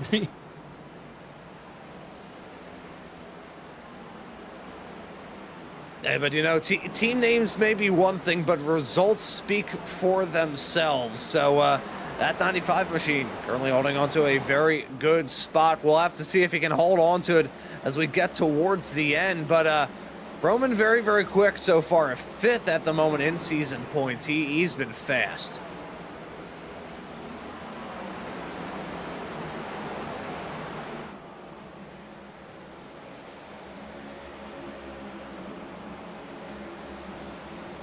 Sean Conklin able to get the move put on him there. So Conklin jumping his way up into 2nd.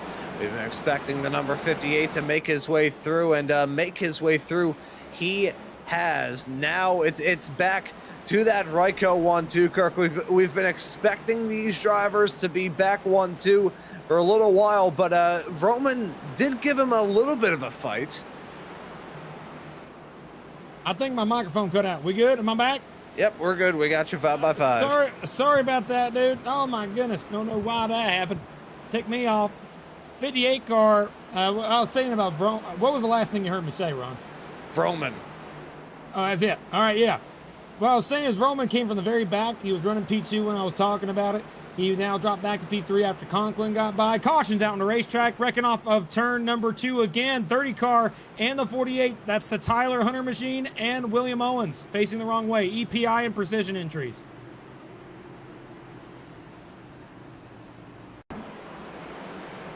Let's see what happened here to bring out this caution. We got a slow car up in front. This is going to be another one of those choke points. Skates up the track on that top side. Yep. It's the exit of 2 every single time. It's the exit of the turn, especially the exit of 2. That has been lethal. Yeah, it's like it's been a booby trap. That's nice. Okay. But I got to say, that line is just deadly. It's not good. You get loose, you want to wreck off that corner if you get in the dark stuff right out of turn 2. And now the shade's there too, which keeping it cold. And I mean, that doesn't help necessarily too much, but that's the only part of the track that's currently in shade. If you look at the whole track, it's only in turn 2 and going down the back straightaway as folks come down pit road. Roman pits on the backstretch, so this is going to be interesting dynamic, because when you pit on the backstretch, you know, you don't really get a great reference on how everybody else around you ends up doing. And he's like the 3rd pit box in. So there he goes. He's off. Now he's done. But the leaders haven't even hit their pit road yet until now. And so now that they're on their pit road, they're going to come down, take their 4 tires and gas, figure out what's best for them. And it looks like this might be not necessarily a money stop quite yet, but we're getting down to the end of this thing. Does 58 make it onto this pit box? That looks close. Front end's barely hanging over the white line. Looks like they're going to count it as okay. And you can see right behind him the 97 of Hoytsma. Let's see what happens. Nope. Looks like Basin gets out in front. And, wow, huge change at the front of this field, though. I think 12 car Nolan Hodgson had a great pit stop, gained a couple spots there, moves up now to the 3rd place spot. Yeah, so good little defensive stop, shall we say, from Hodgson. We talked about him a bit earlier on here in this race, and the pace that he has shown through this season, looking for just his 2nd top 10 here at Bristol. I think he has a very good shot to try and get that job done. We've seen a level of conviction behind the wheel, and we've seen a level of speed out of that number 12 that, Girk, you could probably talk to this a bit more to a greater extent than I can, but there's been a little something special with that 12. Yeah, all year last year and this year has been constantly impressive to watch that 12 car, and now he's with the Ryko team, and he's doing a good job driving the 12 car. If you go back and look at the Daytona race from last year, he ran a basic paint scheme number 12. Not much of a change. then, but now huge changes. I mean, he's got a whole dang group of people behind him helping him out, sitting P3 right now. And look at your top 3, all Ryko cars. And you see the 95 of Roman, first car. It's not showing sponsorship tonight from Ryko. I don't know what he's running tonight. You know, it just depends on what's fastest is what he normally says. We'll find out what he's running a little later if he's ending up in the top 3. But we're going to get this restart. And when we do, it's going to be lap 300. We'll have 200 laps to go when we get this restart. Here we go, folks. Pace car in the pit road. Top 3, all under a blanket for the restart. Back underway. Great restart for the 95 of Roman that time. Yeah, dream start there as he's going to be on the outside of Hodgson, side by side for third as they head their way in through 3 and 4. They're feeling a little bit of pressure from Ralph Hutchinson, though, so they got to get this move done quick. That's the reason why Roman got to sweep around the outside and jump into third. Hodgson fought back a little. He's got to fight back once again on exit, but that 12th machine, I think he's learning to pick and choose his battles here. By the way, folks, 20 cars on a lead lap at this current moment in time on the racetrack. Only 20 cars currently on the lead lap. Everybody else at least 1 lap down. New fastest lap for the race. Dylan Basin, our leader, just ran a 14.95. New fast lap for the day. As they continue to go on, these long races, man, it's just so entertaining because you never know what could happen. That's why, I mean, I think that the big series that the iRacing runs need to do full length. They can't keep doing this partial stuff. It's the only way you're going to be able to have the realistic best drivers going out there and doing it. And, you know, because you could be really dang good all day and then something happened and your day's done. The endurance side is pretty dang good. Yeah, just like what happened with the 15 car. Where's the 15 at, you might ask? Guess what, folks? He's mired all the way back. Let me make sure I got this right. He's currently in 21st, a lap down. He was running in the top 3 at the beginning of this race. He was fast, but one mistake can ruin your day. And he's got to hope for a lot of things to head his way to get back into this race. And that's why we have these endurance runs. That's why we do the full length cup challenge. It's real difficulty here. I like seeing it. It's fun. And you know, Kirk, between some of the shows that we have done here over on the full length cup challenge, as well as the other ones over on Friday Night Lights, I know that you're not too big of a fan of the idea of a commentator's curse, but one concept I think you could get down with is the idea of that falling anvil that came down on the 15. I got a bingo. I got a wrong card statement bingo right here. Put that down right there. Yep. Got a whole straight line of Ron's statements. Anvil was the one I was looking for. Got it. But yeah, you're right. Absolutely, Ron. Yeah, definitely something happened to that 15 car to send him to the back. But now up front, you got Hutchinson sitting P3. I think they have an affiliation with Ryko, I believe. But right now, I'm not sure if that's 100% the case. But he's right now running with Black Flag Motorsports, and he's running P3. Great run for him, and their team is #1 in the point standings right now. Give him some props for that, for the team standings. Like seeing that out of the Black Flag Motorsports camp. Yeah, super quick stable of drivers, keeping it quick week in and week out. Still early doors into this season that we can read into it a certain amount, but you know, we still have some very challenging races. I mean, the next 3, Kansas, Talladega, and Texas, 2 intermediates and 1 plate track. That's a nice little sample size of some of the summer carnage that may come ahead. Single file, though, for the front group. You can see that here on the screen, all the way back to 11th place. And then further on back, you can see the side-by-side battle with the Villa and the 57 of Cameron Stone and Neil Pearson in the 62. 62 and Neil Pearson on the top side of the racetrack, trying to carry the momentum around the outside of Cameron Stone. And it looks like that 62 had a great qualifying run today, by the way. It's going to be able to hang on to their spot and move up to 13th.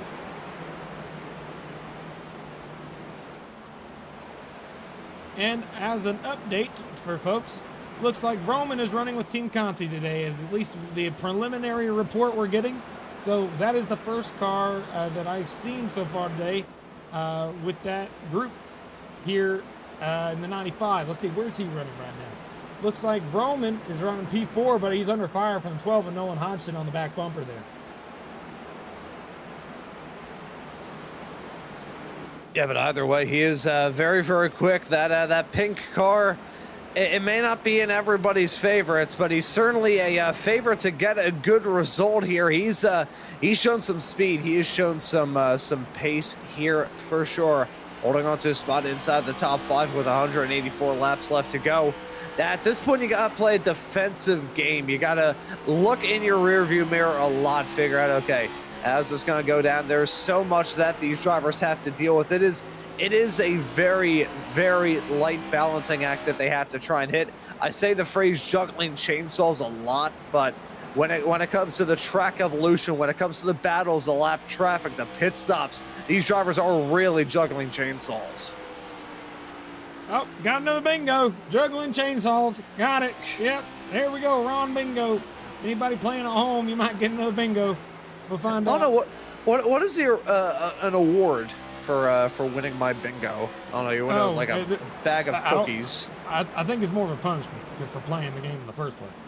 Hey, touche. Okay. That's fair. Yeah, I gotta say, bro, one thing I'm really excited about here for the end of this race, I'm looking at the cars that started at the back and moved forward. You can see Vroman started 41st. He's up to 4th. You got Evan Mesnard, by the way. Let's get a camera on this 73 for a second. Evan Mesnard, we have not seen him in the top 10 all day long, but guess what? He's running P7. Great run for that 73 car. And always really big fan of his paint scheme. I always like the old, it kind of gives me old Jimmy Johnson vibes of that, dark horse Jimmy Johnson look. I always thought it was pretty dang cool. And he's running P7. Got to give him some props. Great car today. And hopefully he'll be able to finish it out and have a good position as he's trying to chase down Patrick Gitter right now.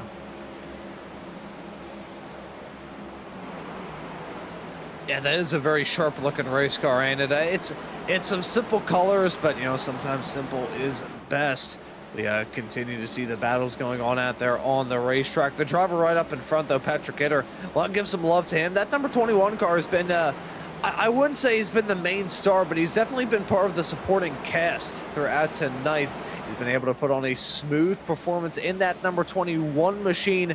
He's been holding on to his spot inside the top 10 really ever since we got going, which makes sense considering he's currently slotted 9th in points as it stands right now here in this campaign. So Gitter, I think he has a very good shot to get a good run going. He's already had a good run going here, but certainly keep an eye on that driver of the number 21 car as we go throughout this race. Just looking at the results so far this season, currently holds on to an average finish of 5th. That's got to be up there here in this series so far in 2026.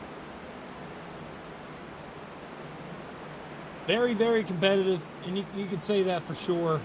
As you can see now, the 5 car going yet another lap down, unfortunately. We're looking at our leader, the 84 base, and he has really changed up the way he drives this car. Remember, he was running P2 most of this race, right behind his teammate at Conklin. Conklin got involved in a little bit of an incident that gave him some damage, and that 58 car just has not had the same speed ever since. Dylan Basin comes into this race, and I don't think that we've seen him win quite yet. Let me go ahead and check real quick just to make sure, but I don't think we've seen him win yet, have we? So far this year for Basin, that is a very good question that you raised there, Nope. Kirk. No wins.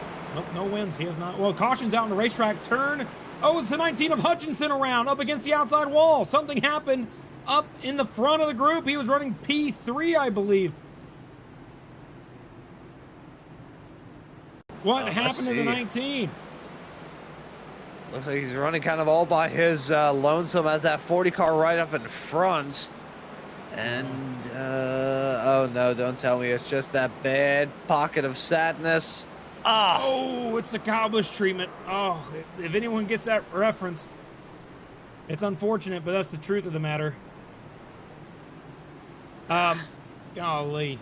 Whenever a lap car, like there was a what they call it, nationwide race back in the day where Kyle Busch was leading the race and a lap car just came down and got him up into the outside wall. But this is a little different, though. I will give that. It wasn't as intentional as that looked.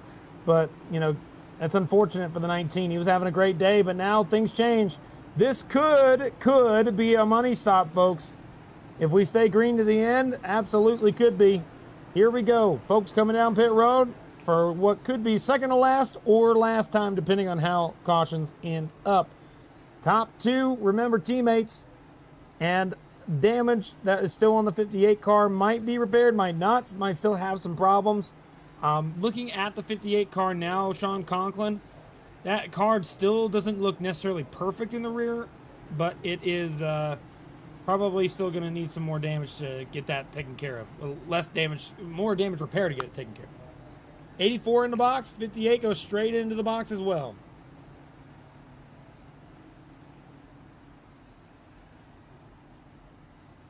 All right. 4 tires around the board. And you can see those two came in the same way they won't go out. And now you got Vroman moving up to third after all that. And the rest of the cars on your screen will head off pit road and get ready for another restart. You know, Yeah, if doing you everything they need to do. Yeah, they are doing everything they need to do. Right. Have you ever got a chance to go to Bristol yet in your lifetime there yet, Ron? I nearly did back in 2021. So that was actually an odd story leading up to it back when I was in my karting days. I pretty much had the option of running an event either in Toledo, Ohio, or in one of the parking lots around Bristol, and we ended up picking Toledo. It was a little bit of a closer and more familiar drive than where we are in Philly. And one of the main reasons why we chose that is, the lot that we were meant to run at in Toledo. I ran autocross with the SCCA. It was a lot smoother up there at the airport in Toledo than it is in the parking lot at Bristol. Kind of eerily foreboding as to the back injury that would eventually take me out of the kart just about 2 years later. Yeah, I nearly ended up running at Bristol, but it is a track that is definitely on my racing bucket list. There's a very good reason why they call it the last great Coliseum. It is a stunner of a track. Take Exide Drive. There's a road that leads into Bristol. Exide Drive. If you take that road, it's magical. One of my first memories I ever had as a child was going on Exide Drive with my pappy, and I look out the window and Bristol just shows up out of nowhere. It was one of the things that I can't describe anywhere else. It's like the yellow brick road. Yep, kind of. But there goes Pace Car on the pit road. I'm going to get this thing back underway. 164 laps to go this time by. You can see right now the top two. Guess what? They are nose to tail, and it's getting close. Yeah, we've seen these two go side by side for a while now, so just waiting for another shoe to drop in both the battle for your top spot and the battle for some of the spots right behind. Side by side, Vroman and Hodgson. Side by side, Hoytsma and Gitter too. Side by side, really throughout the pack as well. Not seeing any 3-wide racing develop, which I think is a blessing in disguise. Don't want to see another yellow breakout here. They go single file behind your battle for third, as Hodgson and Vroman very close to each other still. Still side by side for that third place spot. I think Hodgson's going to hang on to it. Vroman's trying to bottom, but I think that outside line is going to carry the momentum, and it's going to help that 12 car out. It does. He moves up a spot. As you can see, the 97 recovering well from his accident he had earlier in the day. Side by side with Patrick Gitter now. Looks like he's going to lose that spot to Gitter, but still hang on to a good position in the race so far. Yeah, and holding on to a good spot. And everybody now looking ahead to the final 150 laps. I mentioned it right at the end of the first stage, having to set little checkpoints and benchmarks for yourself. I think those final 125 laps will kind of be that final marker. Say, okay, we're into the final quarter. Let's bring this one home. Try and get a good result. Peak at the right time. All the phrases are going to get brought out as we get into the final 125 laps. So getting close to that now. We're not there yet. Number 2, cars around. It's the 73 Mesnard, I believe. He got DQ'd. It might be Mesnard. I'm not 100% sure. Yes, it is Mesnard. Out. He was having such a great day, but he got loose on the exit of turn number 2, and that will take him out of the race. Caution comes out. Look at the 73.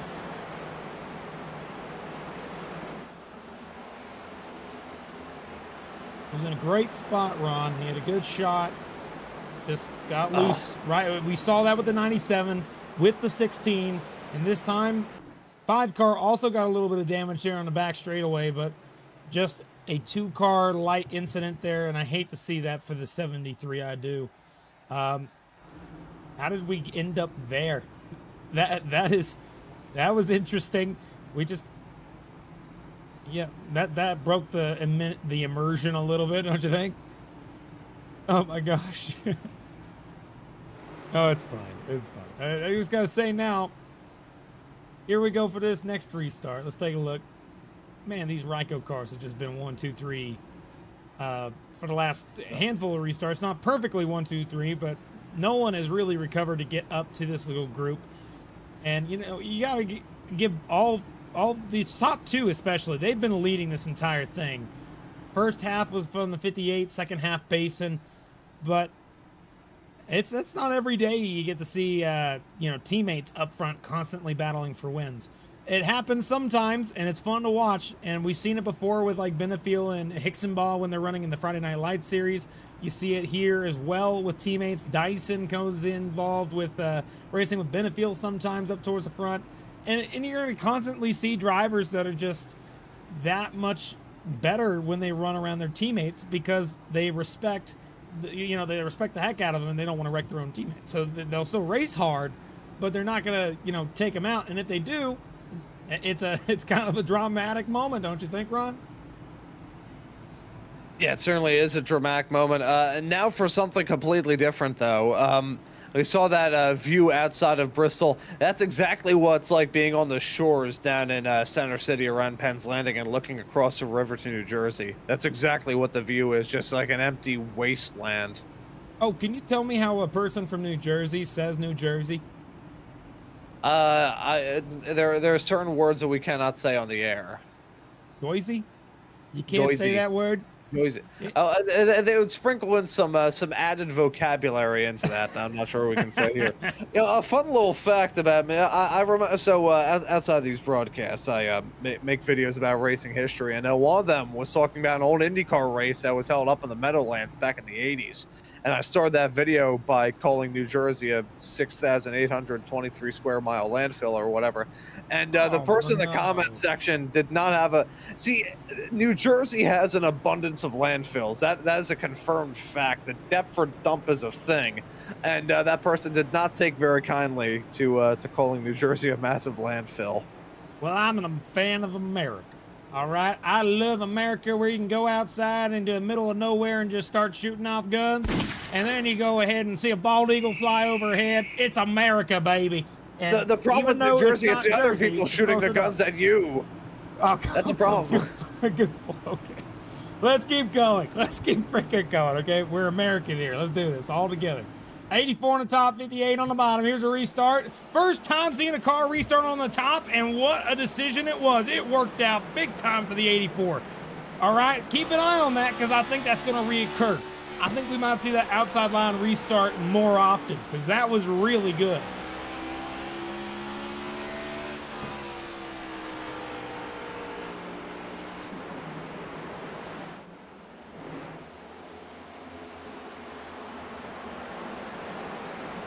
Damn good, actually. It's unfortunate, though, for Nolan. He dropped back a few spots on that restart. All the way now back to, it looks like, 6th place. Basin, another fastest lap of the day. Holy cow, 14.864. Outside line restarts, he's fast. We have found that out. I said it earlier. I thought somebody would want to try it. We actually saw that often last year. But it hadn't happened all day today. Everybody kept choosing the bottom. Yeah, I gotta say, I want to give some love to Dylan Basin. Every single time he's gotten the opportunity to jump into that top spot, he has flexed his muscles. Now, whether or not he has the upper hand on Sean Conklin, so far, we haven't really seen it. I think it's been advantage 58 over the 84. I think the point still remains. Yeah, the drive that we have seen from Basin up to this point has been, it's been a good one. So keep an eye on him as we go throughout the rest of this race. Okay. Oh, man. You know, I'm looking at the cars that are right here on the tail of the top 10. Johnny Avila, 62, 41. These guys were having rough days at the beginning of this race. 41 was involved in the big one. He's recovered almost down to the top 10. Shows these cars are freaking tanks. Come on, iRacing, make them a little more realistic, why don't you? Make them so difficult to drive when you hit the wall, it kills the car like it's supposed to do. I've been asking for that for years. Never happens. But that's okay. Car's recovered well, got the damage fixed, back up towards the front. Now in the top 10, sitting P9 for the 41 car. Yeah, so a little bit of a wiggle there from that 41. He looks on edge. He's looking a little bit squirrely out there on the racetrack. You see a couple of moments. They're not bad moments, but they're moments nonetheless. And in order to correct myself for the 15th time in this show, Basin is your race leader. There we go. Now, what I can say is those two have really scooted out pretty far away. But remember, who was our second place qualifier today, man? Who started second, Ron? You take a look here and see who's running P4. You might get a hint there. Hoytsma.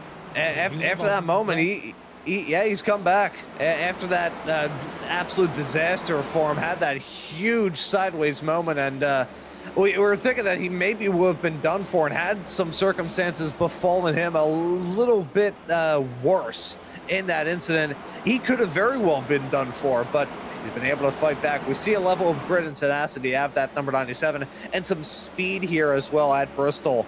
He won here back in the spring of last year, so we know that he's quick. Now it's all a matter of time, though, because last year we didn't have Conklin or Basin.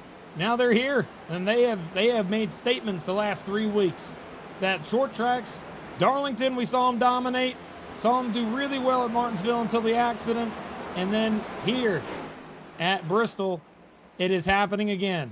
I think that those two cars are going to be cars to beat all season long. 41 cars who started out today, and out of those 41 cars, 19 are still on the lead lap. Last car on the lead lap, Matthew David Wood, who was running top 2, top 3 early in the run until he had an accident that gave him a little bit of damage, had to send him to the back. And got to give some standout notices here, because there's cars that I didn't expect to be running as high as they are, and I want to go ahead and mention a few of them if that's all right. First off, Jose Medina. He was a car who's normally in the back of the field running one of the back marker cars, but today he's running P20. First car 1 lap down. If he gets a caution, he's back on his lead lap. A great showing for Jose, considering what his level is and what he needs to continue to learn. He's going to constantly learn. He's a rookie, and he's doing better week in and week out, and that's all you got to ask for. And that's something I like seeing out of Jose Medina. Hopefully that continues for that 40 car.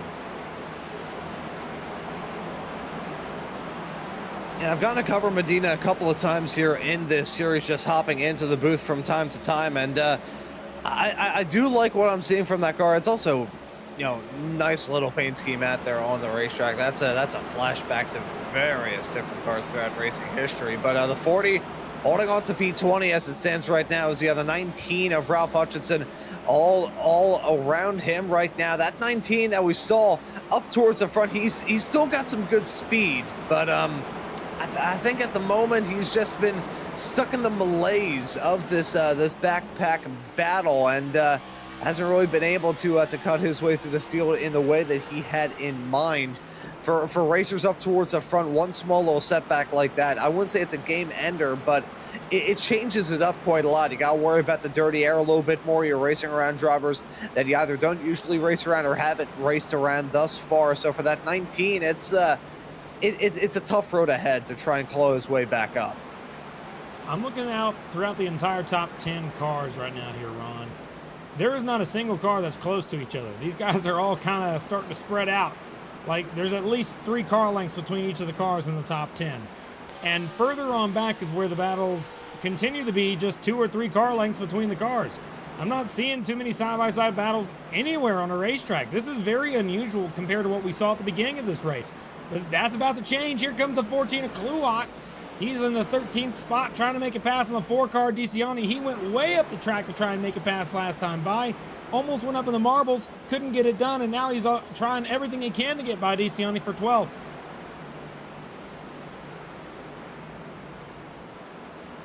Yeah, throwing everything at it, trying to see what sticks onto that wall. Lee Clue out that number 14 card, trying to find any way in the book. We see this as a terrifying perspective from the rear bumper there, the 4 of DeCiani. The scrap right now for 12th, still going to be intense. The 57 of Cameron Stone now looking to get involved in that as well. Stone, another driver that I feel like whenever we get the opportunity to cover him and he shows some real speed, he is quick between the Cup Series and also the O'Reilly Series, the Friday Night Lights Series here on Maconi Entertainment as well. He's always a little bit of a sleeper pick, but he shows some very consistent speed.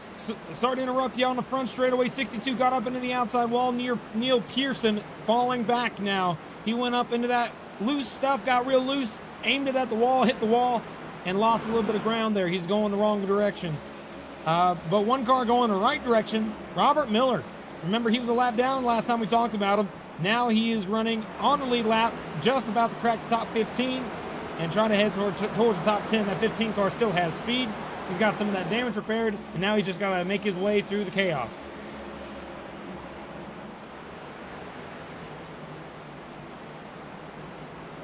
There's a 14 and the 4 side by side, a little bit farther up in the front of this pack there. You can see him there, maybe getting choked up just a bit as a result of that 62 and that sideways wiggle that he had. And that's going to allow the 4 of DeCiani to hold on to that spot, nearly fanning out 3 wide, though the 57 and the 15 now getting involved in their own little battle. That's Stone and Miller battling for 14th.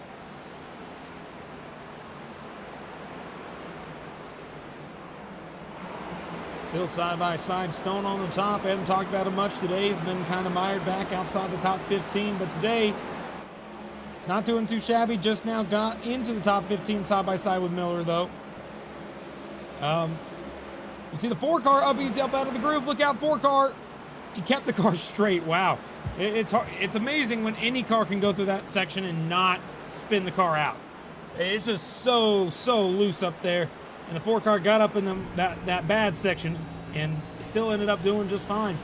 And one thing I'm noticing, that 58 car Conklin, who was so dominant at the beginning of this race, nowhere near the leader. Not even close to catching him. Currently, 2.5 back. And the leader just caught lap traffic, so that might help him a little bit, but not much. I think Bason's got this thing in the bag if he's able to hang on. That 58 car, since the damage, just has not been the same. Yeah, it's certainly music to the ears for Bason. Of course, not happy about his teammate having trouble, but yep. If it works, it works. That's what I always like to say in the world of racing. If it works, it works. May not be the way that he wants to get that race win, but a race win, still race win. He'll take the W when they are allotted. So Bason just having to scythe his way through the traffic. Still a long way left to go. 115 laps left here at Bristol, but that can go by fairly quickly. 15 to 57 again. The cars we were looking at just a second ago. Man, that 15 car is getting real loose on the exit of the corners. Almost made contact with the 57. This is just a battle that just won't quit. Now 15 finally got by. That'll finally end that battle right there. Man, look at the difference between the leader on back to Roman. They're up now 4 seconds over the leader. It's kind of a big lead to have at Bristol. You don't normally get that big gaps all the time. Conklin being a teammate makes sense, but, you know, from 4 seconds, that's kind of a lot, don't you think? Yeah, that is it's a gap for sure. With 112 laps left to go, these racers are having another change in how they're going to have to go through this race. And with the gaps this large, some drivers may be hoping for a yellow to come out. I'm liking this green flag run, though. I'm enjoying this. Yeah, I told you, if we stay green, we might. I think that I don't know if any. Oh wow, leader just had a problem with getting around the 60 car of Jedi Taylor. Luckily, no huge contact, but it was very close to being bad. 60 cars getting down and out of the way. I think the 60 car might be done for the day. We'll find out. But man, it's really changed the way that this race is going to continue when that big wreck happened. You know, like it took the 6 car Delaney who was out here, had a chance to win the race. Where'd Jonathan Delaney go, folks? You might be asking. He's out of the race. 150 laps down, 34th. That wreck took him out. He didn't have a chance after that. So it's unfortunate for the 6th of Delaney, but there's a lot of cars that are out of the race that had a good shot. Let me go through them a little bit here. Got the, let's just go through all of the cars that are out of the race right here. Cliff Mullins, Evan Mesnard, Cody Porter, Hunter Truell, Billy Brickley, Jonathan Delaney, Alan Duggar, Alex Coffey, Brandon Hastings, Stephen Williams, Timothy Harper, Paul Gallimore, and Derek Heitman, all out of this race. And it's just something that's difficult. But then the cars that are staying out on the racetrack are 4 laps down and newer. So only 27 cars currently out on the racetrack. And out of those 27, only 19 are on the lead lap.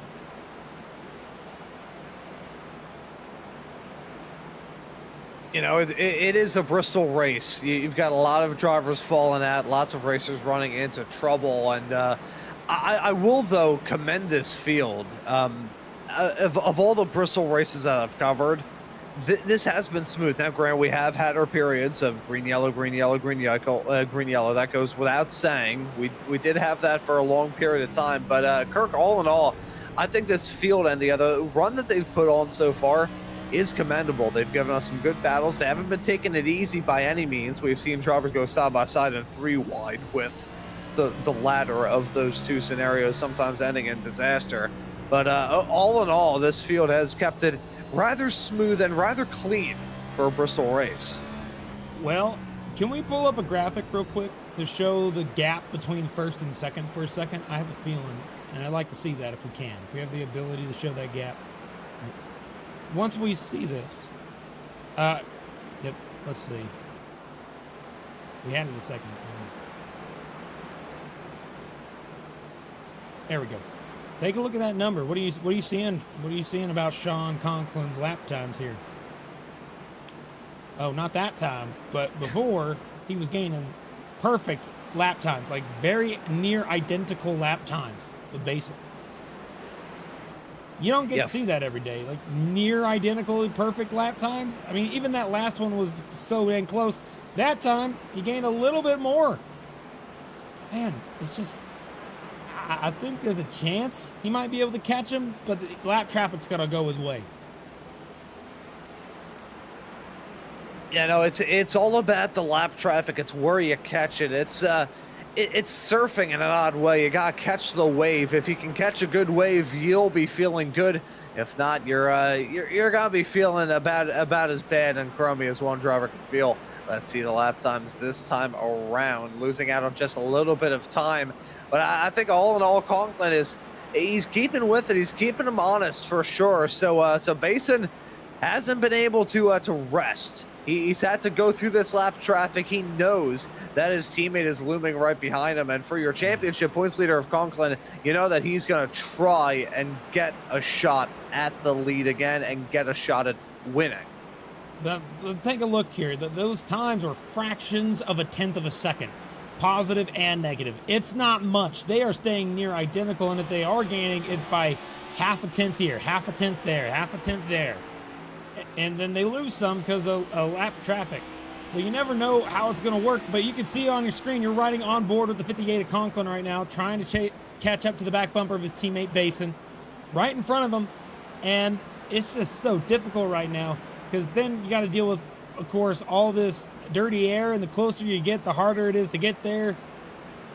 Man, it's going to be one of those races that comes down to the end, and it's going to be just a matter of whose car or whose strategy is going to be the best, because maybe they choose to go down pit road. Maybe if we stay green, no problems, that we might even see green flag pit stops. I'm not sure how many laps we can go, because we had a green flag happen with around 160 laps to go, 150. So we're 75 laps into the run. And if we can get to the end of this run, I don't know when these guys are going to choose to go down pit road if we stay green. It might need to happen, it might not. You know, we got bamboozled by that a bit last night for the Friday Night Lights show, and we didn't really know exactly how things were going to work out, whether there would be another round of pit stops as we got towards the end of that race. Bristol's one of those tracks where it will throw you for a loop. It will absolutely do that. There's nothing like Bristol in the world. And when it comes to the strategy, that does show out on the other side with drivers having to do some odd things to make it to the end. Bristol also feels like one of those tracks where, strategy does play a huge factor in it. Think about the amount of races that we've had at Bristol over the years where, strategy does decide either who is winning the race or who's battling for the win at the end of the race. True.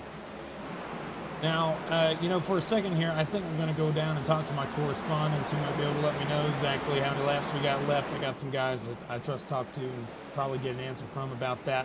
So just keep going right now. I'm going to go ahead and find out and see how many laps we can do. Bear with me. Yes, so some investigative journalism going on here on Maconi Entertainment. I want to thank you all for tuning into the action tonight. If you are enjoying our coverage of this race here in the full-length Cup Challenge, up and hit that subscribe button and the notification bell so you never miss out on any of the action here in the FLC world, either here in the Cup Series or on Friday nights in the O'Reilly's cars. We still have a lot of racing left to go here, 85 laps, and side by side with the 14 and the 12. That's Blake Kluot, and he's had a wild race. I think he's been up and down the field like Otis Elevator really ever since we got going here in this race. The 12th, though, been a bit more on consistent form, but the 14, he chose to peak at the right time. Was a race winner last season in the Friday Night Lights Series. Looking to try and get a good result here tonight as Adam Benefield right up in 7th. You talk about Benefield started this race all the way at the tail end of the field, holding on to a fantastic spot right now. And let's run on board with him very briefly as he cuts his way off through the traffic.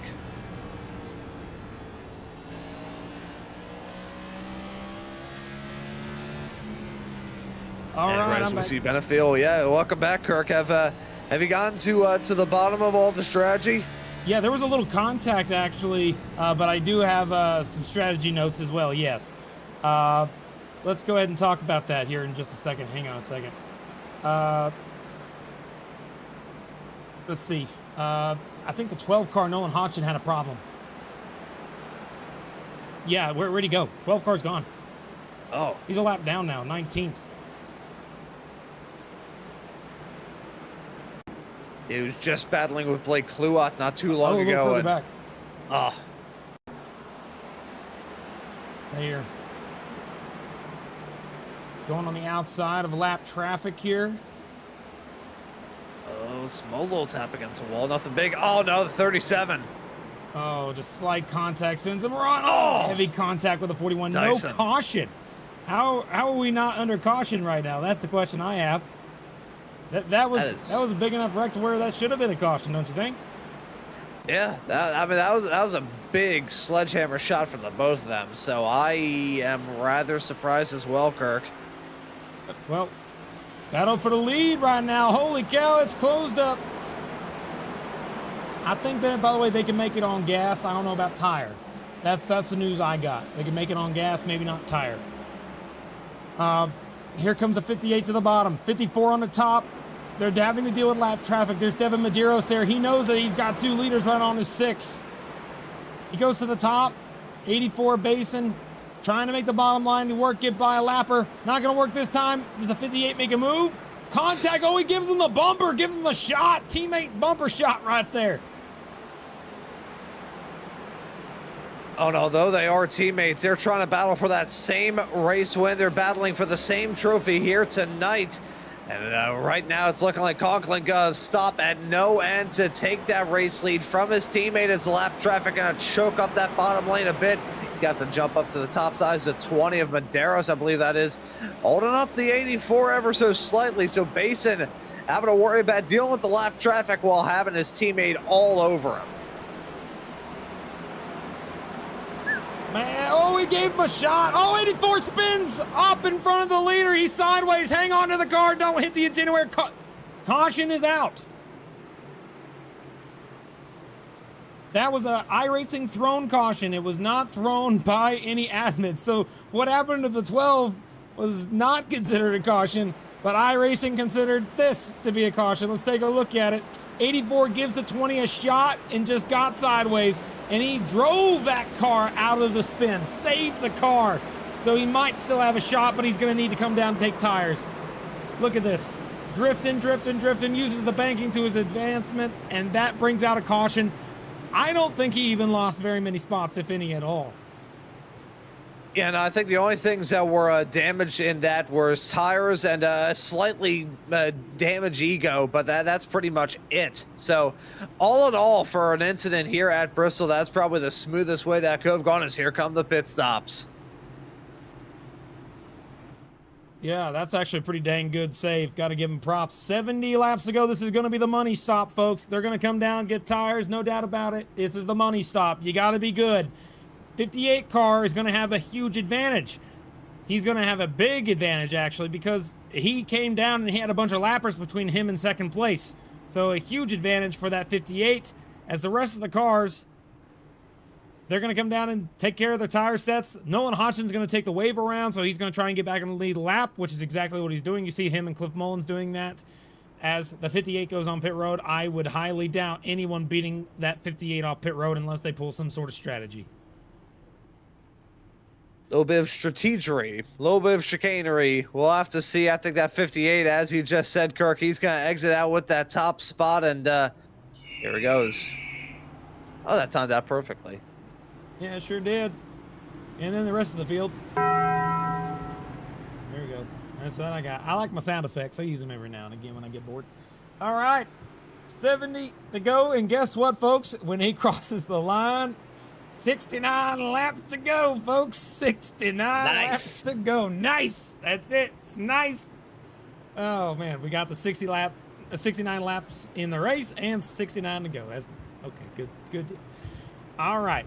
Conklin, Basin, Gitter, Hill, Vroman, and Benefiel, your top 6. Whew, man. Now it's going to be a battle between the top 2, 3, 4, 5, anybody who has a shot up towards the front. But I don't know if Conklin's going to use what he learned from that last restart and choose the outside line. We talked about this earlier. I think that 58 is going to choose the outside line. That's exactly what he's doing. I had a feeling that was the line to go with all day, and nobody chose it. And I was like, come on, when are we going to do it? That's why I asked him about it. I was like, why are we not doing a top? And, yeah, nope, this time it's going to happen. So now 84 will have to do the bottom, 58 on the top. You got Paul Hill there right behind them, and Patrick Gitter. Whew, man, anybody can win this race today. We're going to get the green with 67 laps to go. It would be surprising, but, you know, I'd like to keep my eye there on the 83, Benefiel. I like where he's at right now. If he can get through a couple cars in front of him, I mean, I'd like to see what he can do. He made some adjustments on that pit stop, no doubt about it. I think it'd be fun to see what he can do. We're about to get back green underway here in just a second.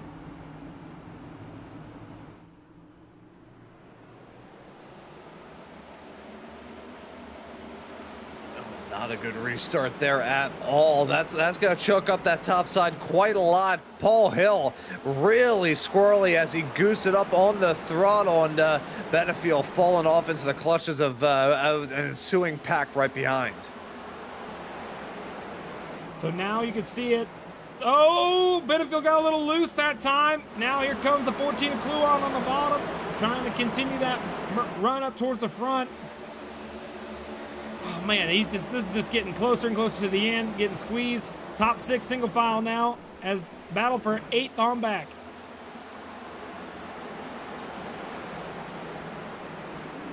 Yeah, the battle's going strong. That 83 up on the top side there. 63, pardon me. Johnny Avila holding on to that spot. The 83 on the bottom there of Benefiel.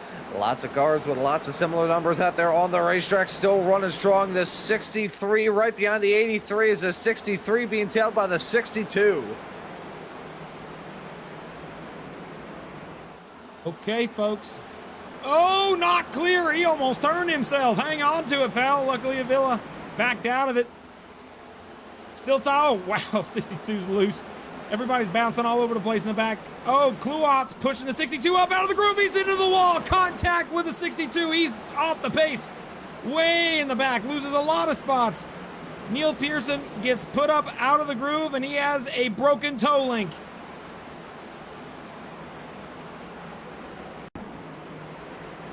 Take a look. You'll see the 14. Look at what happens here into the corner. 14 dives it in deep. This is normal. This is a normal line. It's going to happen in the next time round. He's going to go ahead and dive it in deep. And 14 goes way up, puts a 62 in the marbles. 62 can't get out of it, gets loose into the outside wall, and it breaks a part of the car. Now he has to go really easy on the car for the next handful of laps. Hate to see it for the 62. He was having a great day. Back up towards the front, though, folks. We're going to still see some battling in that section that we were just looking at. 83 going the wrong direction. 14 and the 63 both got by him. As the top group, Conklin, Basin, Gitter, Vroman, and Hill drive away.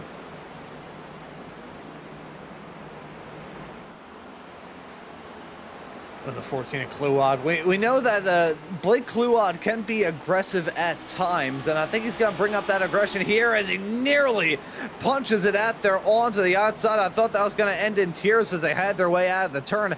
The 63 of Avila desperately clinging on to P7, not going to be able to withstand that pressure from Kluwad, who sweeps around the outside through 3 and 4 and jumps his way into that spot. Now you got to wonder where Benefiel is going to position his car, currently running in 9th. Will he try and get involved? Let's see. I think we're starting to get that single filed out again. It really happens for a short period of time. Can we pull up a graphic again of the gap between first and second? And we got to keep that up for just a little bit, I think. It's going to be beneficial for us to have that graphic so we could see if this is changing one way or the other. Oh my gosh. I mean, you can't get even closer than identical. That's just 1/1000th of a second difference in terms of lap time that last time by. We're talking about drag racing reaction times being the difference between these drivers lap after lap. It is insane. Wow. Small, I mean, that right there, that last lap just canceled out the previous 2. But yeah, again, we're talking about, you know, in terms of distance, probably gaining like a couple of inches to like a couple of feet. Man, it's not normal to do that. I mean, you got yourself a teammate running the same stuff underneath you probably, and I mean, running the same lap times, lap after lap, all with, oh my gosh, really? That is just consistency, man.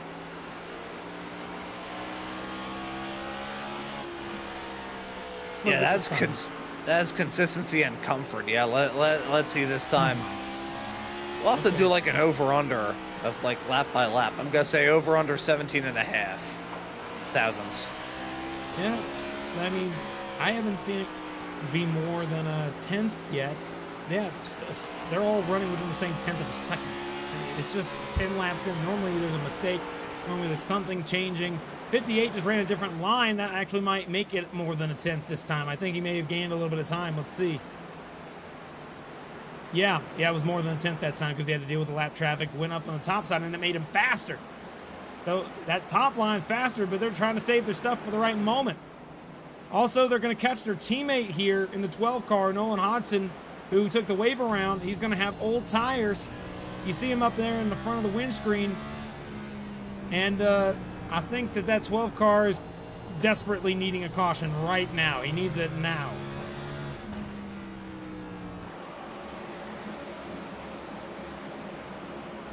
Will that falling anvil come down? Would that be a unicorn of disaster or a unicorn of luck? I'm not exactly sure how that would play out, but these two I know for sure. Just going tit for tat, lap after lap after lap after lap. Probably the biggest swing a few laps ago. Or getting close to that 10th of a second line, but really nowhere near the sort of major swings that you see in some of the battles sprinkled throughout the pack. Now that they're getting involved in some lap traffic, though, this could maybe spell disaster for Conklin as Will Basin try and reel in that gap. Oh, yeah, he did by 1,000. Yeah, big swing. Not much of a swing at all. What are you talking about? It's barely enough. Man, it's just wild that you could run near identical lap times more than like 5 times in a 10 lap span. That's wild. That time by is probably not going to be too good for Basin, though. We'll see. Yeah, not too good. Going back further than these guys, though, let's talk about the cars that are really close together. Blake Kluot has been on the charge since the restart.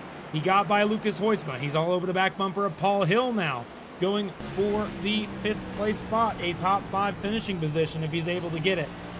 And all of them are under a blanket right now behind Vroman.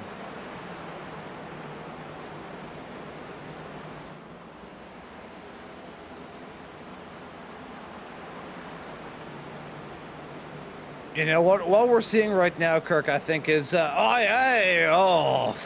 of Kluot, huge sideways wiggle there as he headed his way out of the turn. It's a small little kickouts of the back end. These drivers have to have ninja-like reflexes to keep it around there. And so far, these drivers have kept it well held, haven't had a major big ones, probably about the early stages of stage number 2.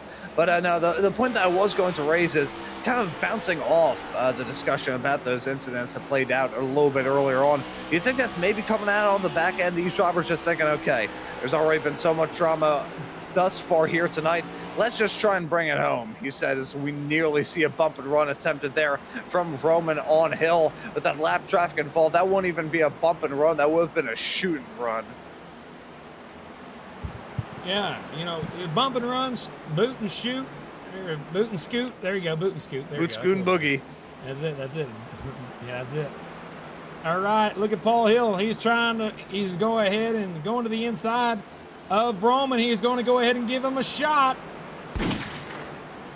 to the inside. Still side by side. And he gets on by. There you go. Up a spot for Paul Hill. Great run for him today. 4th place. Yeah, shot across the bow, a shot to my earbuds that nearly spooked me out my own office chair there. So that was quite the jolt there. Remember Jolt Cola? That we'll talk about that after we're done with this broadcast. 34 laps left to go here at Bristol, and the time running out for your top 2 to go side by side. These drivers have enough time though to go 3 wide. That nearly ended in tears. That's MDW, the meat of that sandwich. Hoytsma on the high side, and the 63 of Johnny Avila.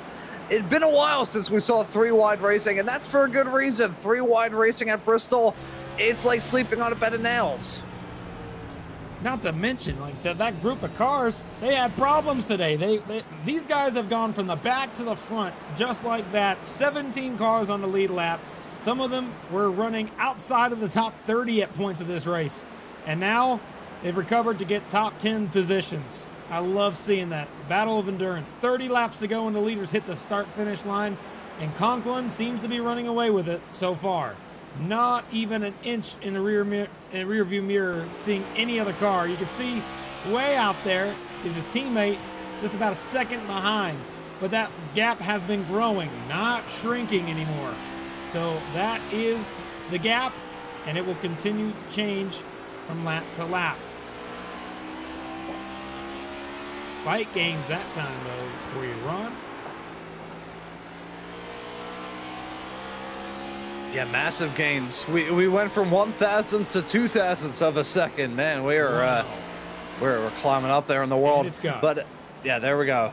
Immediately that margin starts to disappear. Again, I said going tit for tat a bit earlier on. Those two teammates just completely evenly matched. They've got each other's numbers here in this race. Now, granted, teammates, same sort of resources, maybe the exact same setup, but when it comes to racing here at Bristol, a lot of it falls on that squiggly bit behind the wheel of the car, and for them to set identical lap times or damn near close to it lap after lap, that is damn impressive. Slide job for the 97, didn't make it work, but it got him to the top line, and that's the preferred lane. And look at Matthew David Wood on the top side, trying to make it work. He squeezed his way through a hole that was just barely still there, and it worked for him. Moves up a couple more spots. Matthew David Wood, man, he might get a top 5 if he can continue this up. He's up to 7th, trying to get for 6th now as they got to chase down Blake Kluot, who's now in the 14 car, and he's trying to catch up to Paul Hill running in 4th. He's on the back bumper now.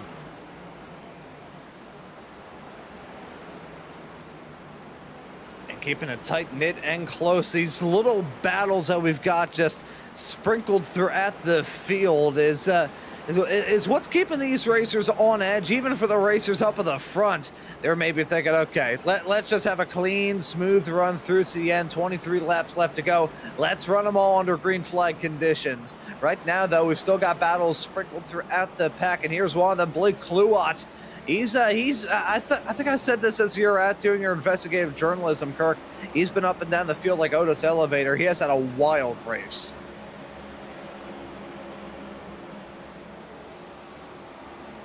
And you can see the track, though. It's gone through so many cycles, and now it's just so darkened in from all the rubber today. All 500 miles are about to be completed here in about 20 laps. The leaders crossing the stripe here shortly to start lap with 20 laps to go just now. And Basin gained a little and then lost a little. Just seems to be kind of stuck. Can't quite do much. 16 of Matthew David Woods on the back bumper of Hoytsman now. He's going to go for a move on the bottom. Almost gave him a shot on the back bumper. Not quite enough to make the pass. Oh, he's loose. Save it, pal. Save it. Good save. Keep her going. Come on, Matthew David Wood. Keep that thing underneath it. Code brand moment going on there. So many drivers losing it, heading out of the turns. At this point, these racers are probably expecting it every single time they lick the stamp and send it off through this track. 18 laps left to go. So these drivers sensing the opportunity. Strike while that iron is still hot. Don't wait for it to cool down when that checkered flag falls. These racers know that the time is running out. They're running out of opportunities. Matthew David Wood still trying to seize every single opportunity to either A, hold on to that spot, or B, close up that gap between himself and Hoytsman right up in front, and maybe eyeball that P6 spot once again. Saw that gap fluctuate just in the past 2 laps alone. I thought that Matthew David Wood was in real trouble and Johnny Avila was going to get a move put on him lickety-split. But now it looks like the shoe is on the other foot, and Matthew David Wood now closing up to Hoytsman. In fact, all 3 of these racers kind of converging into one another. Absolutely right, man. Getting down to the nitty-gritty. This is the final little bit. They're going to go ahead and put it all on the table. It's all on the line here at Bristol Motor Speedway. You're going to do it all you can to be able to get a good finish. But you can see the leaders right here, separated by about 0.8 of a second. 12 car, Nolan Hodgson there in between them.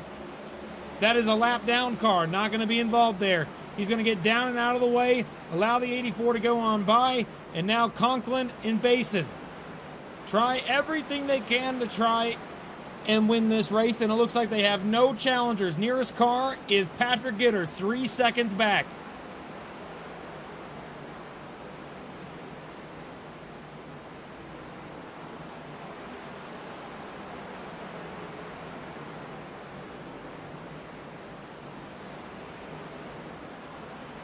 Side by side for position. You can see Benefiel now on the bottom. This is trying to get up one more spot. Again, this is battling with the 15 of Robert Miller. This is for 10th place, a top 10 finish for today. Benefiel had a rough start to this thing in the back of the field, but made his way all the way up to the top 10 and has been riding right around where he is most of the day on long runs, as we are now at 10 laps to go, coming to get 9 next time by. You can tell one thing about this race. 2 cars have been above and beyond the rest of the field the entire day. They are leading and in second right now. They are on your screen, that 58 car and the 84. Ryco Performance cars still leading and in second, and just have been dominating all day long. Nobody's had anything to do with them. We had one contender all day with these 2. Robert Miller was his name. He was up here for a little while, made a mistake a little later, got involved in an accident, dropped back, and nobody else has had a shot to compete with these 2. They've traded the lead twice. At the very beginning of this race, Conklin had the beginning of this race down and in the bag. Then Basin made a run on him and ended up passing him towards the end of the stage end. And then a caution came out, and when that happened, everything changed. The field split before the end of the second stage. Some chose to come down pit road, some chose to stay out, and it flipped the entire script. Conklin had to go to the back of the field. He went all the way from 16th place at one point, through the field all the way back to second place, battling with his teammate Basin, who had led for the majority of that start of the final stage. And you can tell now with just 5 laps to go, those two are still going to be considered the dominant ones today when this is all said and done. 4 laps to go. And it has been Raikko's drive. We talk about the team championship points. They enter this race third. They're going to look to try and make some big gains, but right now, this is a fantastic drive for them. Forget the points. Forget what sort of permutations may come out of this. It has been a storm of a drive for both of them. Basin was showing some speed earlier on, but Conklin, he's been the dominant force throughout the night. The dominant force throughout this season. He's already led about 2/3 of the lap this season as he looks to try and bring home a W. Coming through turns 3 and 4, coming to get the white flag. Once they hit the white flag, next flag will end the race.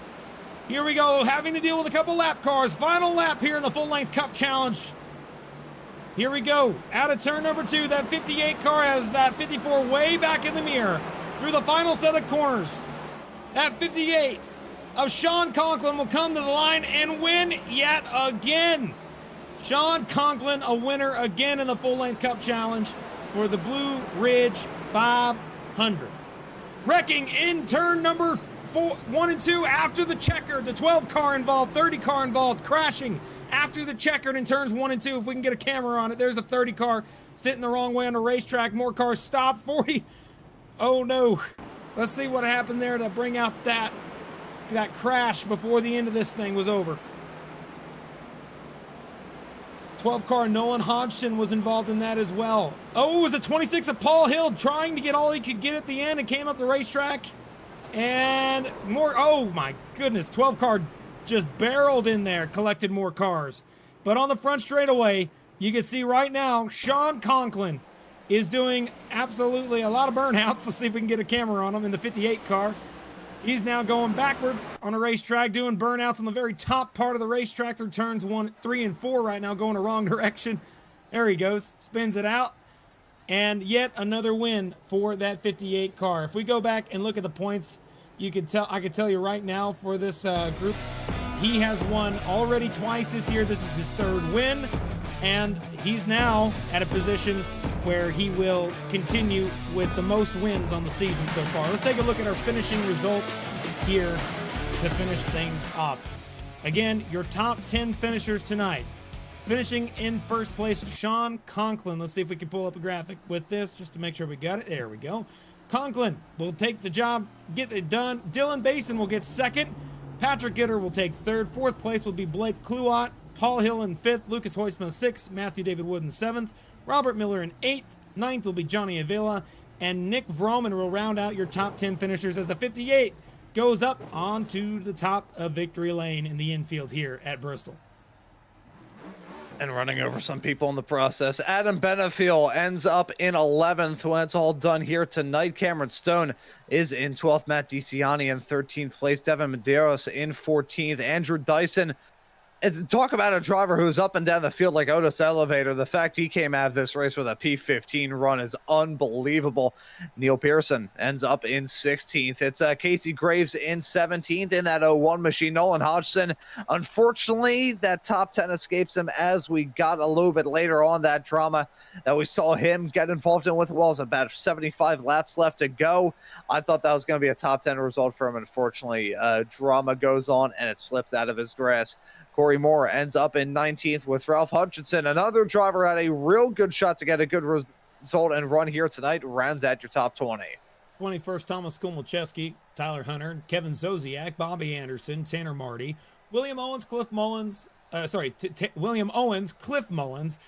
Medina, Jedi Taylor, and Evan Mesnard rounds out your top 30, with their final finishers here being Cody Porter, Hunter Truel, Billy Brickley, Jonathan Delaney, Alan Duggar, Alex Coffey, Brandon Hastings, Stephen Williams, Timothy Harper, Paul Gallimore, followed by our final finisher here tonight, which will be Derek Heitman in the 76.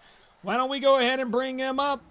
Sean Conklin got the job done here at Bristol, sitting in victory lane right now. I saw you doing burnouts before this race even started in the practice session up there before we got going. I got to ask you, you dominated this race alongside your teammate Basin. Tell us how the race went. How did you feel, and how's it feel right now sitting in victory lane? It was pretty wild. There was considering it was a 500 lap race, I thought there would be more moments of calm, but every single lap around this place was just go go go. There was no time to rest. I mean, there's always something that you can do better as the guy behind you is creeping up on you or trying to catch the guy in front of you. It was wild. Yeah, it was a great race. Got both the stages. Got some damage at the end of stage two. Had to go down and fix that after we got those points and go to the back and just slowly marched our way up and had a great battle with Basin there. And yeah, just overall great race. Me and him were so evenly matched. The only thing that could separate us was the dirty air, and even that can only separate us by half a second. So it was a really really close race for the win. Yeah, absolutely, man. It was fun to watch. I mean, I thought for a second there, if he would have had anything for you there at the end, it would have been an even wilder finish. But I can tell you right here, I saw that wreck going into before the second stage end. I got to ask you, whenever that happened, did you think when you saw the wreck developing, did you see your life flash before the eyes? Did you think the race was over for you? What happened when you saw that wreck right in front of you? I know I was definitely disappointed. I got kind of arga break there, but it wasn't it wasn't too bad because we still had half the race left. If that would have happened towards the end of the race, then yeah, that would have been quite a big deal. But with half the race left, I was confident that we can go get it fixed and try to get back up to the front.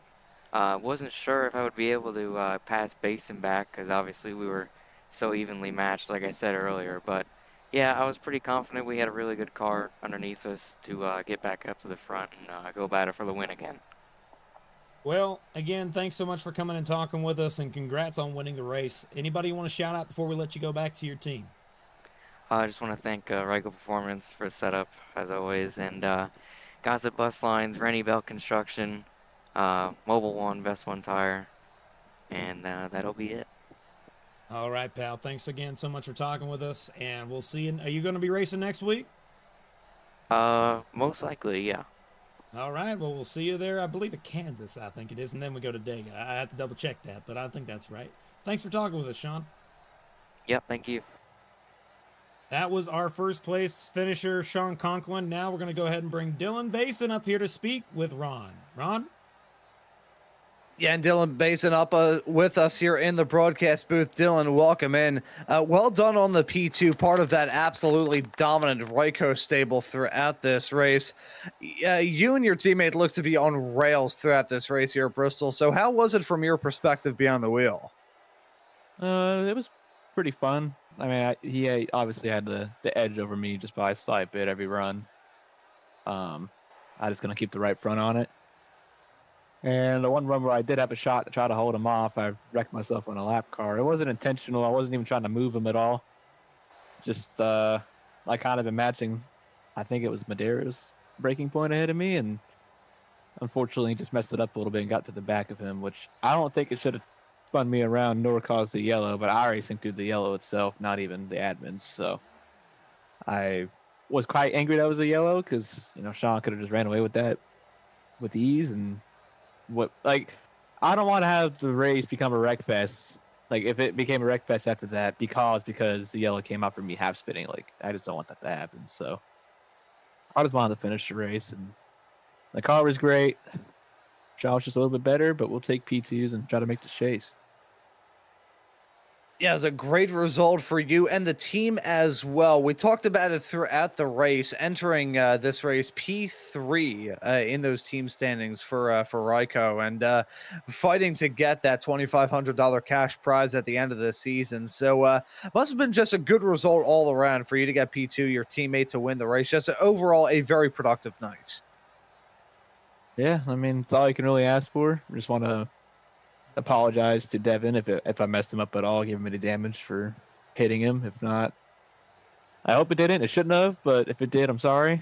Mostly he finished all right. So yeah, that's all I can really say. It was the same thing over and over every run, just sitting behind Sean and just clicking off laps. So could have been a lot worse. Wish you could have got the win, but you got to take what you can get. Yeah, take the W's when they are allotted for the team. And it was overall a good night for you as well. Next time out there, we're going to be running at Kansas. What are your thoughts on there? think that would be a good track. Yeah, it depends on the weather, I would think. The multi-groove could differentiate depending on how cold or hot the track is. So I think if it's a hotter track, the racing will be pretty good. Mile and a half, so I still need to figure out in this car a little bit. It's kind of part of why I'm running this league is to, get a big learning experience in these big fields.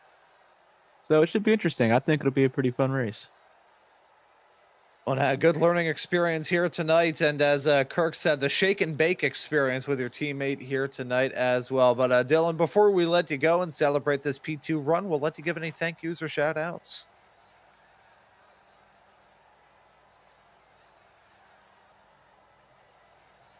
Oh, Dylan, we have a copy on you?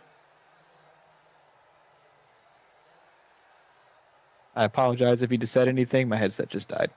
Oh, yeah, well, just wanted to ask you if you had any thank yous or shout outs you want to give before we let you go and celebrate. Yeah, thanks to all the guys at Riot Coast, per usual. We all have been putting in a lot of hard work with this car recently, and I feel like with the support and help I get from them, these finishes wouldn't happen without them. So I just got to say thanks to them and all of our sponsors for being on board. Yeah, thank you as well for joining us here in the commentary booth, man. Well done on the P2, and we'll see you next time out, hopefully at Kansas. Alrighty, thank you. And that right there was our P2 finisher, Dylan Basin. And Kirk, I'll pass the mic off to you. Yep. Alrighty. Well. Patrick Gitter's in here in the booth. You got a copy? Yes, sir. I got you.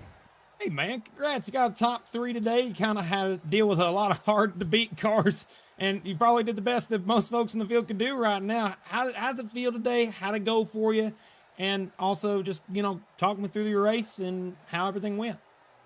Yeah, man. I mean, qualified okay, and it was just at first I just wanted to take some time to get a feel for the racing and how our car was going to do. Ran the bottom a lot, and there were a lot of guys that, some cars seemed like were built for the bottom, some cars are built for the middle, ran the top well, so a lot of it was just kind of being patient to see whose cars did what. And honestly, as many guys as were spinning in practice, just trying to keep the wheels under me for a while and miss the wrecks. So that was it. I saw, Sean and Dylan had really strong cars, and a few other guys had some strong cars that didn't make it to the end. So, I mean, I feel like we finished about where we should have, just based on how I felt, maybe a few spots here and there, 3rd, 5th place car, something like that. But just overall really happy with how it finished and just glad to make it to the end.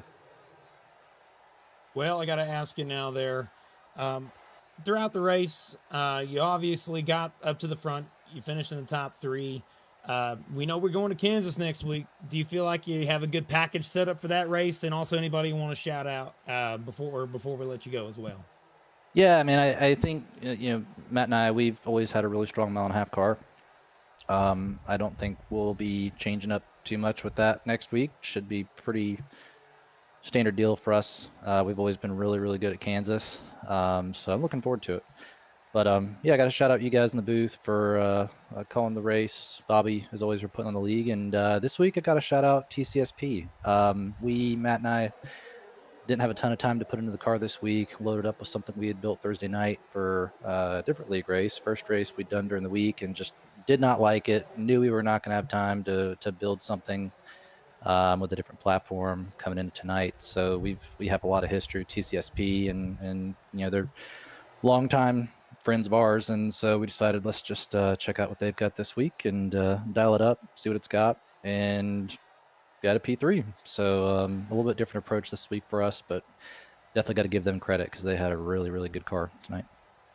I'm happy to hear it, man. Thanks again so much for coming and talking with us, and we'll see you next week at Kansas. Thanks again. Yes, sir. Appreciate it. Thanks, guys. That was Patrick Gitter. All right, Ron, that'll just about do us. Final thoughts? Anything you got for me? Well, I'll tell you what, Bristol treated us to an absolute barn burner. We had a good time here on the show, and hopefully everyone tuning into the broadcast did as well. I think the only party that didn't have a fun time was my vocal cords, so if I sound a little bit messed up here, that's because my throat is swollen like an overinflated weather balloon. But looking forward to next week at Kansas when we swap out the short tracks for some exciting intermediates. Kansas and the next-gen cars, that's pretty much peanut butter and jelly. That's going to be one hell of a fun time on Maconi Entertainment next week. Absolutely. Hopefully we see y'all tune in from Kansas. Again, my name's Kirk Mills alongside Ron Moggs, and in the booth and in our producer truck, Morgan Cook. Thank you guys again so much for watching, and fly high.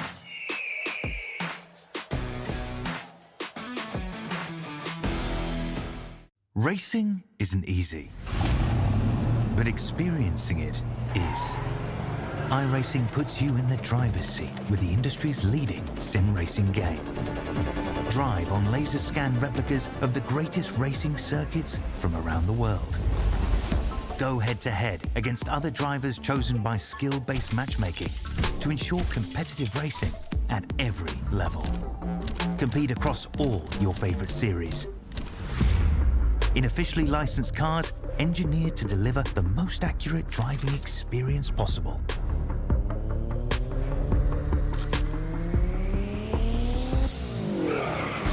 Join a race or host your own with players from across the globe. Race against the computer or in a league with friends. Feel the thrill behind the wheel. Visit iRacing.com.